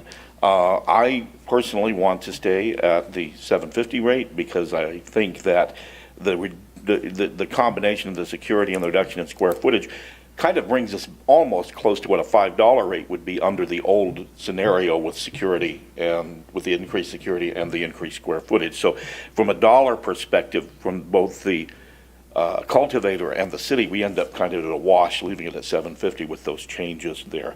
So that's where I'm at with that. I did have one odd question, if I could, for Christina. We still have a separate section in there for medical, and with the adoption of all of the legislation and regulations concerning recreational use, do we still have medical? Are there people that are just doing that? So we still need to have because the regulations are pretty much mirrored. They're just, one says medical and one says recreational. So, you know, at one point we may want to consolidate all of that, but that's for another day. Thank you. Next is Mr. Nunez. Thank you, Mr. Mayor. I kind of would go in line with Councilmember Gardner with approving the whole as it is and then revisiting it down the road after our city manager gets his feet wet and looks at everything. And I wouldn't mind coming back and looking at it and say, you know, maybe 750 is too high. We can, you know, maybe go down or go up depending on how the market goes. So thank you. Ms. Pye. I would like to keep it separate. And on the cultivation, should I say why now? The floor is yours. Okay, I'm not going to tell you no.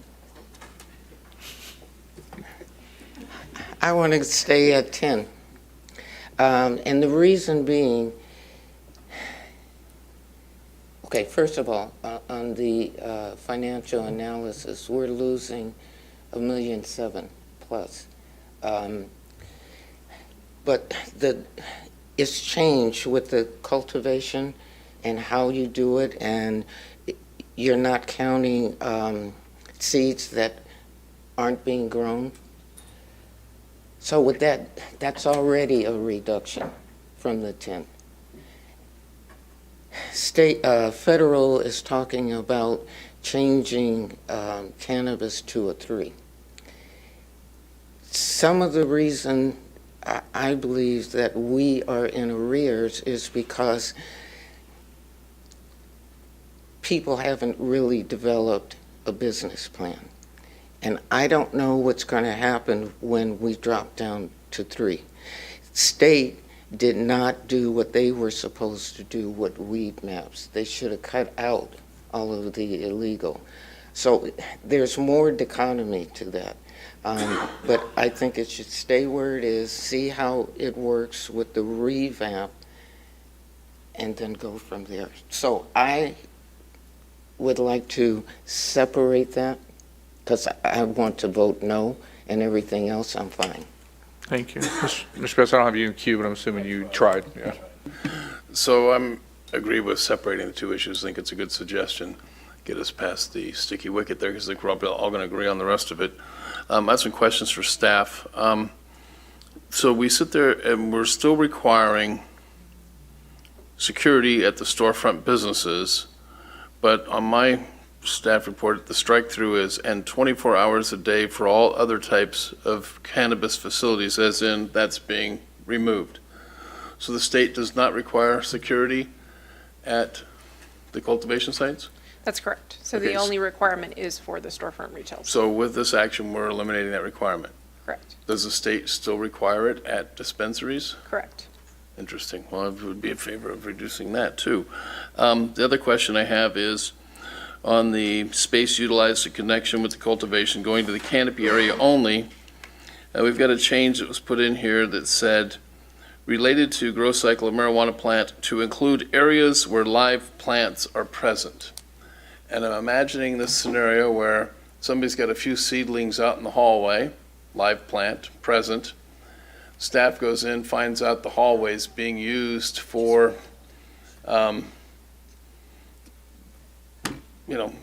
put some live seedlings temporarily, and then all of a sudden that becomes taxable space. I would like to nail this definition down to production of the plants, rather than just some ancillary, there's a process, we're using a hallway, which you're gonna have live plants in there. The way this definition reads, live plants are present in production, is what I would like to see, not just in transport or moving, or, somebody had to clear out a hallway momentarily, or clear out a room momentarily, whatever it is. I'm not that familiar with the grow operations, but I have been through them, and I've seen seedlings in the hallway. So, not growing there, but just there temporarily. So, I would like to see that change inserted. Generally, my comments are, I don't know if the council is in agreement with that or not, but we'll find out. I think she might have a definition that could help on that. So- Did you want them to answer? Yeah, that's fine. Yeah. So very quickly, Christina will read the definition, but I do want to make it very clear that the numbers that were previously quoted in terms of what the revenue loss would be was with this definition of canopy square footage. So if this definition is to change, it will have impacts on the overall revenue loss of the square footage. We would not have the right calculations at handy we'd have to go back and recalculate so you all knew what that financial impact would be. So with that, I'll have Christina read this updated definition, because this was a definition that was used when we gave those last quotes to you on the revenue loss. So space utilized in connection with the cultivation of marijuana shall mean during the marijuana germination, seedling, vegetative pre-flowering, flowering, and harvesting phases related to the growth cycle of the marijuana plant to include areas where live plants are present. Space shall exclude the area used for lighting, warming, cooling, aerating, fertilizing, watering, irrigating, topping, pinching, cropping, curing, or drying of marijuana for any such space used for storing any products, supplies, or equipment related to any such activity, no matter where such storage may take place or such storage may be located. And does that include, of all that long list of stuff, live plants temporarily placed in a hallway? When cannabis staff goes out and they do their inspections, they're incredibly reasonable. So they take snapshots in time of the actual rooms themselves. So if somebody's moving it out into the hallway temporarily to adjust a room, that's not going to be calculated. If the hallway becomes a space in which they are utilizing for the actual cultivation, it will be space utilized, but we are very reasonable when we go out. Okay, so I would like to have it defined rather than just rely on subjective, you're asking the council to make a decision here. And so I trust that's what you're going to do. I don't see any problem with codifying that in writing in this. I hope the council agree with me on that. And without belaboring this too long, I just want to make the pitch for, there was a comment made by a public speaker that there's no tax on anything else that's grown like this. I've been a manufacturer. I don't think anywhere that I've located a factory I've paid a square foot tax on anything. This taxes on manufacturing is unique to this industry because it's, quote, marijuana. And we are taxing and regulating them to death. I'm glad to see we're taking care of some of the regulation part. I think this is going to be a big help. And I'm very excited to see these changes coming along. I've been pushing for these for a long time. But in my mind, and where I come from in my work experience, what they provide this city is jobs. City Hall loves to get its money, but the number one most important thing that these businesses contribute to our city are jobs. That's what they do for us. That's the big favor they do for us. They go to work every day trying to keep those jobs going. Our job's real easy. We just sit here and collect the money. We don't owe them. They don't owe us. We owe them. We owe them a thanks for the jobs in the industry they're creating, the jobs, the food they're putting on people's tables. And that needs to be the mindset. And we got a number of 1.7 million, and that didn't pass me by either. The question is, if you don't do more, is that 1.7 going to turn into 2 or 3 because you're losing an industry? And if you drive around this town, it's pretty hard not to notice there's some vacant buildings that weren't vacant long ago. And I know Palm Springs just had a very lengthy meeting on that subject. And I took screenshots of their slide presentation. I would love to see a presentation like that here. I do appreciate staff's work on this. They've done a good job. But, they're pointing out differences in Palm Springs of, for our retail, our people going into retail store are paying a 10% tax, where all the other cities are paying 5 or 6. That's a big difference. People can go a few miles down the road and save 10%. They're 5% they're going to. So we need to take a look at this.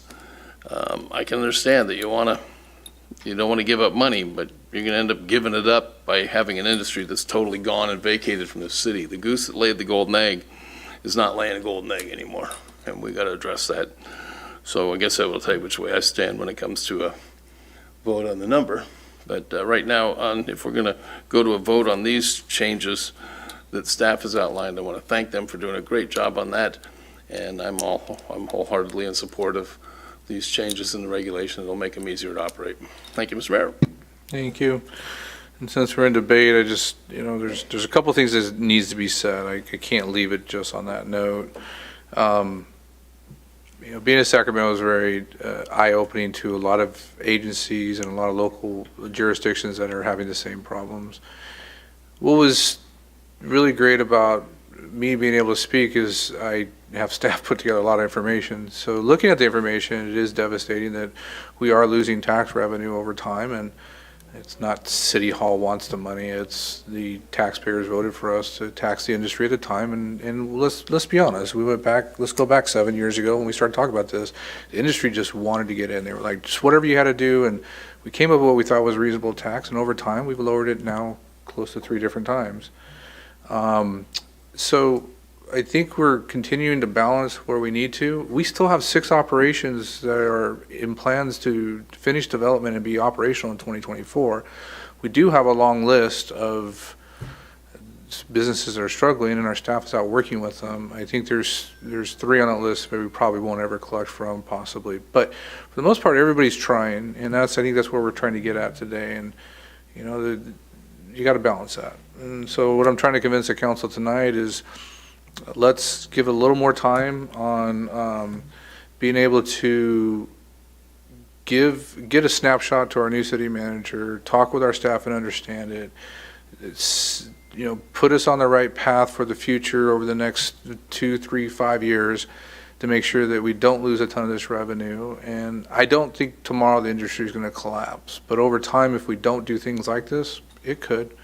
It's going to balance out eventually. The sales are never going to go away because now they're legal and people still want to buy the product, and they're still thriving here in Desert Hot Springs. Is there a discussion on lowering the sales tax? It hasn't come to our attention yet because the industry really hasn't said a lot about it yet. So I don't want to say the sky is falling yet and go and say, okay, let's go over there and fix them real quick, because we're not losing a ton. There are a few operations that have closed up, and so I think it's something to keep on our radar. I don't disagree with Mr. Betts on that one, that we got to keep it on our radar. But I also want to balance it out with the council on where we all lie when it comes to the future of our taxation, when it comes to this industry. Do we want to overtax an industry? No. But we want to be able to be fair. It is a great revenue, but I think Mrs. Pye's suggestion years ago to put 25% into reserves has helped us be able to balance this, that we're not spending the full amount, and we're able to take and plan for that other 75% that we have to plan for. So those are my thoughts. I think I have a majority of the council that wants to bifurcate this, so we'll talk about the money in a minute. And let's talk about the other issues. There's one suggestion to change some language, or we can just go with a motion on the recommendation, but if the language wants to be changed. You accepting a motion? I am accepting a motion. I'll make a motion to accept staff recommendations with the definition that Christina provided, adding in temporary storage as non-taxable space. I thought you were with me on that one. You okay? So if she's in agreement with me, all you guys just got to agree with me and we're good. You got the code manager to agree with you, sure, yeah, the director of code enforcement, yeah. So you're adding that language into a motion, but you're excluding the taxation amount and bifurcating the issue to handle the taxation amount on a second vote. All right, so you made a motion, is there a second? Okay, so there is a motion here, a second by Ms. Pye. It'll come up on the screen in a minute. I'll open it back up for any discussion before we vote. If you don't have any discussion, please vote. Motion passes unanimously. Second part of the bifurcation is we have 2 choices. One, we can just continue the moratorium as is, not vote on this item yet, and have a staff report come back to us. Can we continue the moratorium past this time? Point of clarification. I'm asking clarification from the attorney real quick. So the ordinance provides I forgot when, is it to January 1? No. So the moratorium was for the previous tax period, so if council wanted to put a moratorium in place, we would just need to bring that back at the next agenda, put it in place for the current tax period, which is July 1 to December 30th. So the 2 choices, we can just go ahead and go straight to a vote on that, on whatever a motion is made, or we can agree on a moratorium extension, which would need to be brought back to us before the first of the year, giving our city manager some time to. Point of inquiry, Mr. Mayor. Yes. What's the moratorium? The moratorium currently is $5 a square foot. Oh, so we continue that. That's what I'm asking. All right, thank you. I wasn't aware of that. Thank you. Are you okay with this, Madam City Absolutely. Attorney? It was just a lowering of the tax. It wasn't exactly the moratorium. It was the lowering of a temporary lowering of the tax for the tax period. Right. So when we bring it back, it would be for an additional tax period or a time that city council would. So we continue the temporary, I keep using moratorium, the temporary lowering of the tax. I want to know how you guys feel about this. Are you good with that? Do we need to vote on that now? Or do you have direction to bring that item back? We would have to bring it back, and it's not Yeah. agendized. Is there a consensus of the council to bring that back? I think Mr. Nunez said yes, Ms. Pye said yes. You do not want to bring it back, you're okay? Correct. So the temporary reduction of $5 a square foot from the last tax period would continue until a new moratorium is brought back to us, or an analysis by the new city manager brought back to us on that. Jeffrey, don't get any, go take some Pepsi, it's going to be okay. We're going to survive. Just so everyone's clear, we are going to have to notice it, and then we will bring it back. If we have enough time to do noticing, it'll be the next meeting. Otherwise, it'll be the first meeting in November for you all to do the new tax period at $5 a square foot temporarily. So it'll be just the changing of the dates rather than... Correct. Correct. Correct, yeah. There's no taxes due right now anyway, so we're in kind of a non-collectible tax period right now. You have a majority, 4-1 of consensus to move forward with that. Excellent. Thank you. All right, moving forward to item number 5, it's a resolution of intent to annex APN 666-360-017 to the City of Desert Hot Springs Community Facilities District number 2010-1. Mr. Buckheim? Yes, thank you, Mayor and council members. Before you is a resolution to annex a 4-acre parcel into, to annex a 4-acre parcel at the corner of 19th Avenue and Cala de los Romas into the Community Facilities District number 2010-1. The resolution will begin a landowner election of fewer than 12 registered voters within the annexation area. The public hearing will be set for Tuesday, November 7th, 2023, at the close of which a canvassing of the qualified electors will be held to determine if the election approved the annexation into the district and for the levy of a special tax. The special tax will be used for a portion of landscaping, maintenance, lighting, and drainage service costs to the annexed area. Again, this is just the intention. Yes. I'll open up to the public. Any public comments at this time? I see nobody coming forth. We'll close public comments. Do I have any comments or a motion? I move we adopt a resolution of intent to annex APN 666-360-017 to the City of Desert Hot Springs Community Facilities District 20101. I'll second, Mr. Mayor. There is a motion I can and a read the script second. pretty good. If there's no further discussion, please vote.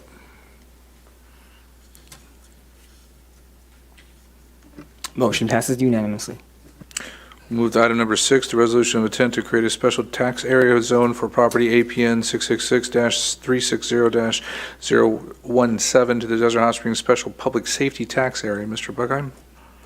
Yes, so this resolution is an intention to create a special tax zone of the same property at the corner of 19th Avenue and Cala de los Romos. The resolution authorizing a levy of a tax on improved parcels of real property within the new zone of the DHS Special Public Safety Tax Area. The public hearing will also be set for Tuesday, November 7th, 2023, and the special tax levy will be used for public safety such as police and fire safety services. Thank you very much. Any public comments on this item? I see nobody coming forth. We'll close public comment this time. I'll entertain questions or motion. I'll move then that we adopt a resolution of intention to create a special tax area zone for property APN 666-360-017, the City of Desert Hot Springs Special Public Safety Tax Area. I'll second, Mr. Mayor. There's a motion and a second. Comes up on your screen. No further discussion. Please vote. Motion passes unanimously. Man, we were so close. All right, 5 minutes.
All right, we're back to order here. I know Miss Newsom, there she is. Okay, good. I didn't want to start without you because I know the next item's yours. Or we can go to the other two items. We'll come back to you. No, she probably wants to go home. Item number 7 is stagnant water abatement. And Ms. Newsom? Before you is a request that the City Council authorize the city manager to execute an agreement with the Coachella Valley Mosquito and Vector Control District. In order to abate vectors and vector-borne diseases, the district possesses an inspection and abatement warrant allowing the district officials to enter the exterior of properties within the district boundaries to inspect and treat pools and other bodies of water. The warrant authorizes minimal use of force, such as opening or unlocking gates to access exterior of properties. In 2019, the Desert Hot Springs City Council approved an agreement with the district adding the city as a designee under the warrant.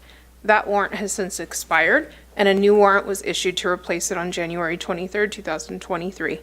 Staff is requesting that the city enter into a new agreement with the district to add the city as a designee to the current warrant. In order to add the city as a designee, an indemnity agreement is required. Understandably, there are considerations of liability when multiple public agencies share a warrant and conduct abatement work. The indemnity agreement clarifies the division of risk, liability, and responsibilities. In particular, the city would assume the risk for any injuries caused or suffered by executing the warrant. This assumption of risk is no greater than if the city conducted abatement on its own. By being added as a designee under the warrant, staff may access the exterior of any property in the city if they suspect a pool or body of water that is conducive to breeding mosquitoes. As long as the warrant is effective, staff may conduct abatement work without seeking warrants for each property.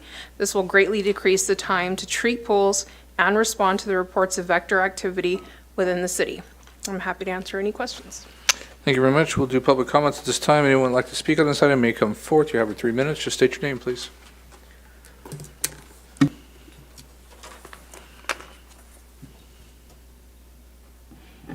Hey, good evening. I'm Mary Kate Stover, and I'm here tonight as a neighbor. And also, I'm a public, I've been a public employee working as a staff person, and also I volunteer on the Planning Commission. I'm not here as a planning commissioner tonight, but I do want to express that in any of these positions, I've always taken an oath to the Constitution. And I see this as great overreach. And actually violating the Fourth Amendment of the Constitution.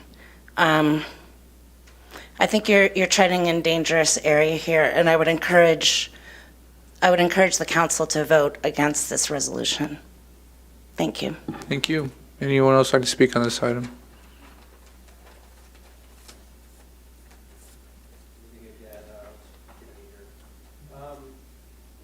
Mr. Gibney, can you push the, oh, no, Yeah. they turned it on for you. Okay. When do police need a warrant? When they want to basically enter your residence, right? So the Fourth Amendment is the right of the people to be secure in their persons, houses, papers, and effects against unreasonable searches and seizures shall not be violated, and no warrant shall issue, but upon probable cause. So I agree with the woman before me that this is a really strong overreach. I would like to give you guys something to think about when it comes to government, because government has had a long history of doing things that create a problem, and then the public will beg for a solution, and then they come around with the solution they've always wanted at the same time. In 1964, the United States government falsely claimed that a second incident occurred on August 4th, 1964 between North Vietnamese and the United States ships in the waters of Gulf Tonkin. Originally, the U.S. military claims blamed North Vietnam for the confrontation and ostensible, but in fact, imaginary incident on August 4th. So they lied to get us into the Vietnam War, which obviously was a very, very terrible, tragic thing. Another example is Operation Northwoods, which is, and this all leads back to our the city trying to legislate that they could just come on your property whenever they want to, without a warrant. So Operation Northwoods was a proposed false flag of operation that originated within the U.S. Department of Defense and the United States government. I'm laying precedent here that the government cannot be trusted 100% to do what they say. And I'll get my point in just a second. The proposal called for the CIA operatives to both stage and commit acts of terrorism against American military and civilian targets, blaming them to then the Cuban government. This was during JFK's term to go to war with Cuba. They wanted to take down airliners and blow up Americans and blow up Cubans, but you know, JFK rejected it. So anyway, getting to the main point here, there was a news article that came out last year. Millions of genetically modified mosquitoes may soon be buzzing in Florida and California. Here's why. The EPA has approved the release of more than 2 billion genetically altered male mosquitoes in Florida and California following pilot program last year. The Florida Keys, Oxitec, the biotech company that developed the mosquito, says the project goal is to reduce the transmission of harmful diseases. So the point is that EPA allowed mosquitoes to be released, and I didn't notice any mosquitoes before this happened. And now we're having them everywhere, and people are putting memes on saying, I'm looking forward to winter because the mosquitoes will go back to hell. So the point is that out of a problem that government created, government wants to now erase your Fourth Amendment in your backyard. It's very suspicious, and I don't think you all are sitting around in a smoky room plotting this, but you all are complicit if you're playing along with this. Any other comments? Last call. We'll close public comments and go to council comments. But before Mr. Garner goes, a couple comments I want to make. And because I had a real world experience with this about 8 years ago, I was working for a property manager. And it was in another city, and the vector control pulled up, and I had pulled up. We just purchased or just taken over management of this abandoned structure that had 9 units in it. I talked to them, I asked them about their process, and I'm assuming it's the same process today. They don't just walk into your backyard. They're not walking into your backyard. That's not what they do. They're going to have to, first of all, get a complaint filed, most likely. Second of all, there might be ways that they find extra mosquitoes in neighborhoods, and they're looking for abandoned pools and other things like that. I just don't see them walking in your yards. This has been in effect. We've never had a complaint in the time that it was in effect. In the Coachella Valley, I've never heard complaints. Going back to my story, when I walked up, I asked him what he was doing. He says, hey, I got some charcoal here. There's an abandoned pool in the back. It has some water in it. I knocked multiple times. I saw that there was no one inhabiting this, and I went into the backyard because the gate was open. And before I put the charcoal in, I wanted to let you know what we were doing, but we're going to put charcoal in there to kill any of the eggs from the mosquitoes.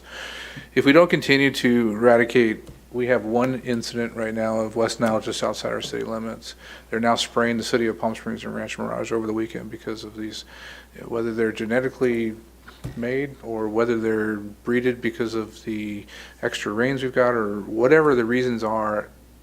I can say when I was a kid, we didn't seem to have as many, but now that there's more pools, more golf courses, more lakes around us, and more water sitting because of El Niños and tropical storms, I guarantee there's reason for them. Either way, we've got to help abate it. I would, be strong on making sure that our representative for the Coachella Valley Mosquito and Vector Control Board makes it very clear that we don't want people knocking on or rocking into people's backyards without having real reason, and I'm sure that's the practice. Let me follow up with that, yeah.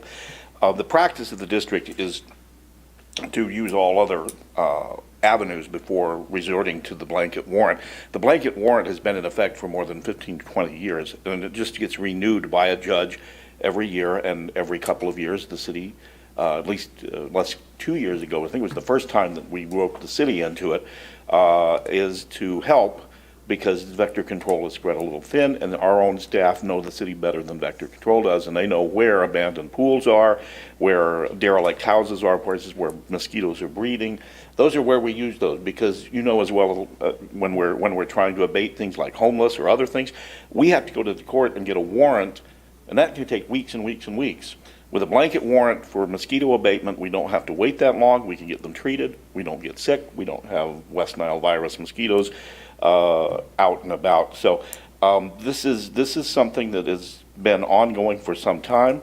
We're just extending the right for our city to piggyback with vector control and help vector control staff going out to abate the mosquitoes that we do have out here. And you're right, there have been getting a few more. We actually had, like I said, the one West Nile virus detected out here. Hopefully we don't get any more. Otherwise, we will see more widespread helicopter spraying and truck spraying too. So with this, we can go out there. I believe, Christine, didn't we do this? I think it was 2 pools over the last 2 years that we had to go out for, wasn't it?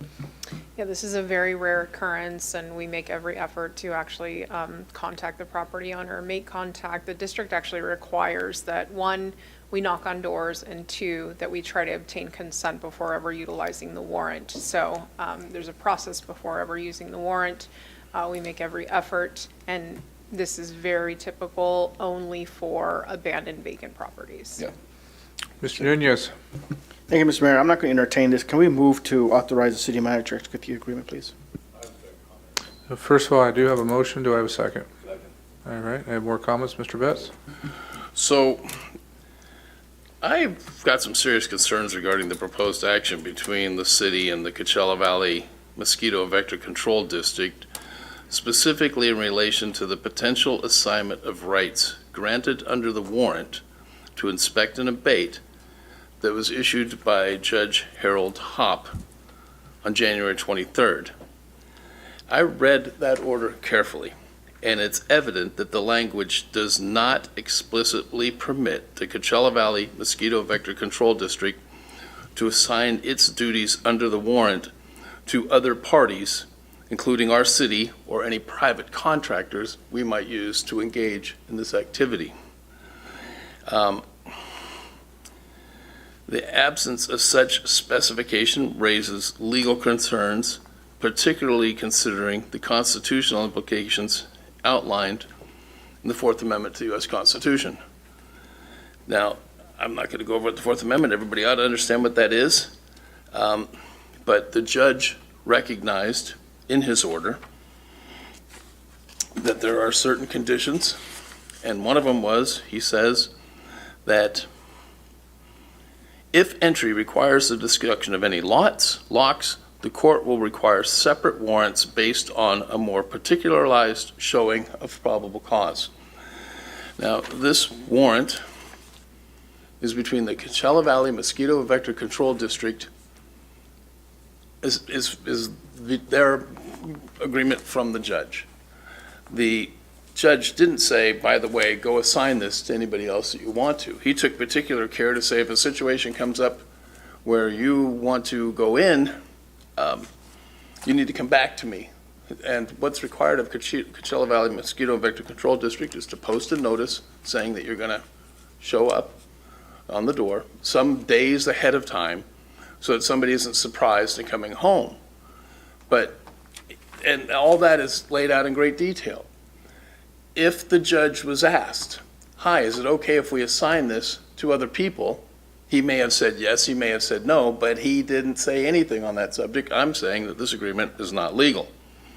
I've reached out to the attorney for the Coachella Valley Mosquito and Vector Control District for her to give me an opinion on this. I'd like to have our city attorney at some point in the future weigh in on this. It doesn't have to be tonight.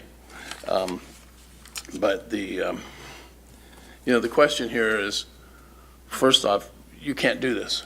We don't have, mosquito and vector control went to the judge and said, hi, there's certain situations in the common good where this agreement's been in effect for 15, 19 years? There's situations where, judge, we're going to need to go in somebody's yard to abate these mosquitoes. And the judge said, okay, these are the limited conditions in which you can do it, and he put conditions on it. So without repeating myself, it didn't say that Desert Hot Springs or any company, what does it say? Desert Hot Springs or anybody private party that it designates can do this. So I don't see where the Coachella, I'm questioning where the Coachella Valley Mosquito and Vector Control District even has the authority to grant this authority to us. They don't. So this is not a legal document. We need to come back with this one. It was in effect in January 23rd. We're just now getting to it. I think to get these questions answered, if I have to, I'll try and get an opinion from Superior Court Judge Harold Hopp. I think that's how you pronounce his name, H-O-P-P. Get him to clarify what his intent was. You're just repeating yourself at this point. Do you actually have a question for staff, or is this just comments? I'm making my comments. Okay, and just say you're repeating it now, so we'd like to move on. Well, let me go through my notes and take a whole bunch more time. Well, there's no reason to continue Mr. Betts, so- hold on a second. I'm chairing the meeting. So you've repeated yourself multiple times. I'm not being rude. I'm just saying you're repeating yourself. Okay, You thank you asked for me that. before, hold on. You asked me before to let you know when you're repeating yourself, and that's all I'm saying. If you have extra comments or you're just going to be a jerk and continue, then I'll just call for the vote. Wait a minute, I'll I'm stop sorry, it. I I'll didn't hear call that. for the vote on stopping debate first, which is the proper procedures, and then we'll go to the vote on the item. But I don't want to do that. You've repeated yourself multiple times. It'd be nice to have an opinion from our city attorney, but if you're not asking that from our city attorney, then your comments are noted. Mr. Mayor, could I ask you to recite your preamble when you're asking for public comment? You just called me a jerk, okay? That's way out of line. You owe me an apology right now. Okay, well, that's not going to happen tonight. Okay, so that, I didn't expect it would happen. You're way out of line. So I'm gonna, Okay. if I can take my time and finish my comments, All I right, so will not repeat I'm just myself. going to ask for I'm just going to make a motion to stop debate at this point on this Okay, item. you don't, Is there a Mr. Mayor, second? you do not have the authority to make that motion, that somebody there a can second? call for that. There's and a you can have motion by separate me, vote a to end all second to debate. stop, to end debate. So who's making the motion to end debate? Okay, would someone like to make the motion to end debate? Do we have to vote on stopping debate? Yes.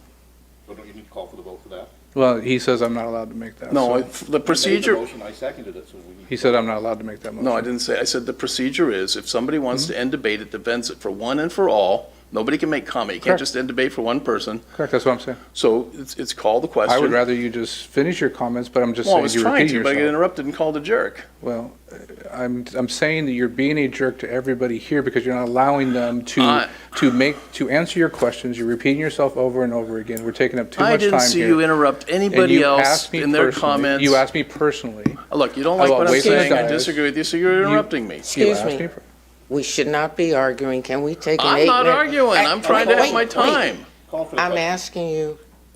Mr. Mayor, point of order, we have somebody who's calling for the question.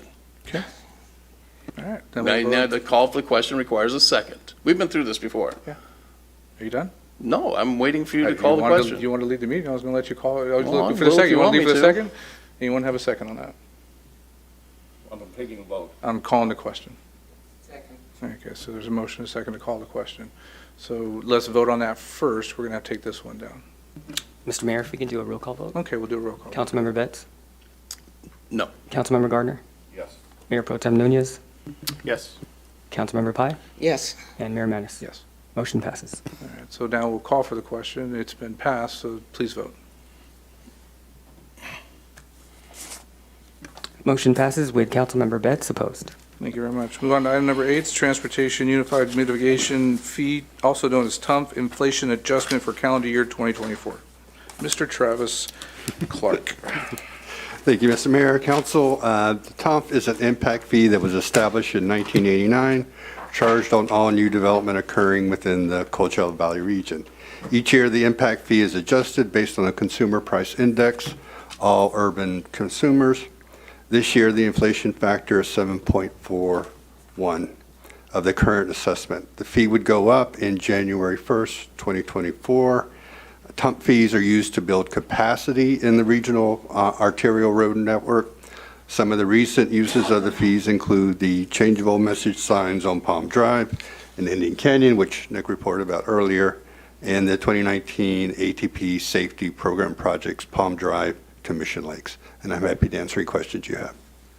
Thank you very much. I'll move to public comments. Anyone in the audience like to make any public comments? I see nobody coming forth. We'll close public comments at this point. I'll go to council member comments. Anybody in the queue? I move that we adopt the Transportation Uniform Mitigation Fee Inflation Adjustment for calendar year 2024. Is there a second? I'll second, Mr. Mayor. No other comments? Please vote. Motion passes unanimously. Unbelievable. Item number 9 is the annual utility users tax report. Mr. Buckheim. Yes, thank you, Mayor and council members. So pursuant to Section 3.281.190 of the city's municipal code, the Administrative Services Director must provide an annual report on the utility user tax revenues and expenditures to the city council and provide a recommendation as whether the change in tax rate is necessary. For fiscal year 22-23, the city received over $4.6 million in utility users tax in the following categories of electric, gas, telecommunications, video, and water and sewer. Of that $4.6 $0.6 million, $2.9 million, which 64.29% as per the municipal code, was transferred to the Public Safety Fund, and the entire amount was spent on public safety services. $1.6 million was transferred to Debt Service Fund, and the entire amount was spent on the city's debt service for the fiscal year. At this time, I do not recommend any change and keep the current rate at 7%. Thank you very much for the report. Anybody in the public like to speak on this item? I see nobody coming forth. We'll close that item, close public comments, and we'll move to a motion or any questions. Receive and file. Oh, it's receive and file. Yeah, we don't need to vote on this, correct? Thank you. Thanks for bringing that to my attention. Thank you for the report. We'll move on to item 13 was pulled from the consent calendar. It's the second reading and adoption of an ordinance amending chapter 1.10, city seal and insignias of the Desert Hot Springs Municipal Code. Mr. Gardner? Thank you. Ms. Pye and I worked on this ordinance a couple of weeks ago when we adopted it, and then we realized that we had left a portion of it out. So it's a simple amendment in 3 paragraphs in there. The current regulation applies only to the current city seal and the current city logo, and we're going to stretch back so that nobody can use the past seal or past logo for the same purposes that you can't use the current city logo. So we're just adding the language. I'll read it off so that it's into the record. 1.10.050 as follows: except as provided in this chapter, it shall be unlawful, and no person shall make, reproduce, manufacture, display, or use the current or past seal or the current or past logo or any cut, facsimile, or reproduction thereof. Except as provided in this chapter, it shall be unlawful, and no person shall make, reproduce, manufacture, display, or use a design that closely resembles the current seal or logo or any previous city seals or logos. And paragraph C, no person shall use or reproduce the current or previous seal or logo or any representation thereof, or use a design that closely resembles the current or previous seal or logo for any election, measure, campaign, nomination, or other political purpose whatsoever. And so just to clarify, if we do make those changes, this comes back for a second reading. For a second reading. So it'll be 2 squares. So this would be considered the first reading, and then it would come back for a second reading. So do I have any was that all your report? Yeah. Ms. Pye? Okay. Do I have any public comments on this? See nobody coming forth. I do have a question for Mr. Betts. I have a question. Was what you just read included in the agenda packet? No, it's an oral amendment. Well, just a simple question. Was it included in that language? I didn't read this item that carefully, but It was not. pretty It was short to done. me. It was done orally, just like you would make an oral amendment to Okay, an so ordinance. I think that represents substantive change. They are. That's why it's considered And first reading that again. To even do a first reading, there's something called the Brown Act that requires substantive content to be published 3 days in advance, so the public has the opportunity to not just listen to it at a meeting and then think on the spot and offer comment, but have time to weigh and consider it. And it was the legislature's intent when they created the Brown Act was to afford the public adequate time. Mr. Mayor, this motion's out of order. This needs to be brought back at another meeting. Can you explain how it's different than what the language you added to the last ordinance and then we all voted on here for first reading? Sure. Similar to any first. Hold on. I want that answered by Mr. Betts. I'm not the lawyer here, Scott. Ask the city attorney. I'm not saying you are. I'm asking, is there a difference in what you did with the ordinance of the cannabis ordinance where you added language for a first reading that this is being added as an amendment and being considered the first reading? I'm not aware of what agenda item you're talking about. Could we ask, Can we ask that be read Okay, again? so obviously you can't answer the question. Madam City Attorney, what's the difference in when Mr. Betts made an amendment to the language in the ordinance for cannabis compared to what he's stating today and Mr. Gardner making an amendment orally? If I'm reading you correctly, the answer is none. It would be as if this is another first reading. For example, let's say we had an ordinance, and that ordinance was to come to you during a council meeting, and a city council member orally said, hey, you know what, I don't like the time in here, let's change the time from 7 to 8 p.m., something like that. We could do that for the first reading, It's orally read into the record, and then you have the second reading. In this case, we already had a lot of debate on this, et cetera. It's as, we are having it again right now, and it's as if this were a first reading. That's why it does have to come back for a second reading. So that's how it gets cured. It's not cured, that's not the right word, but that's how the process would be. So to answer your question, there wouldn't be any difference. It's an oral amendment. Thank you I very much. misunderstood you. You answered that it was a substantive change. It is a substantive change. That's why it has to come back again. Okay, so you're saying that the first reading, second reading is enough time? I'm sorry? You're saying the introduction orally at a first reading and the time for the second reading is giving the public enough time? It's not a question of time. It's a question of the fact that this was made, the amendment was made orally. Because it was made orally, it still has to come back for a second reading. Okay, all right, fine. I just don't understand the difference in what we did with the cannabis thing. We actually listened to your language, we added your language. It was a first reading of it. We're bringing it back a second time. Same thing The here. difference is a substantive change versus a minor You don't think the change. substantive change in temporary use of What hallway we talked space about was a was- substance change to that ordinance that you Well, provided? you're talking about the plants in the hallway? Yeah, that's very substance to that. That very much was in favor of what the No, cannabis that was industry would. perfectly in alignment with what staff Okay, wanted. so we disagree on that. Any other comments? All right, do you have a motion? I move we adopt the, how do I want to do this? You want to adopt the amendments to the HS Municipal Code Section 1.10.050 as made. Do I have a second? I have a motion and a second. If there's no other comments, Just please- additional please. comment is, as I voted no I the already last called. time, I'm voting no on this one. That's fine. Mr. Mayor, members of council, after the vote, if it does pass, the city clerk needs to read it one more time. Absolutely. Thank Go you. ahead. First of all, you need to read the vote. Motion passes with Councilmember Betts opposed. This is a first reading of an ordinance of the City of Desert Hot Springs, amending Chapter 1.10, City Seals and Insignias of the Desert Hot Springs Municipal Code as amended, and will return for a second reading at the next council meeting. Thank you very much. No other items on the agenda. We do have public comments. Anyone that didn't get to speak at the beginning of the meeting, you may speak now if you choose to. Please come forward. I see nobody coming forth. We'll close the public comments, and before we adjourn, the Planning Commission will meet on October 10th here in the council chambers at 6 p.m. Public Safety Commission will meet on October 12th at 6 p.m. in the council chambers, and the City Council will be back for its second monthly meeting on October 17th here at 6 p.m. We are adjourned.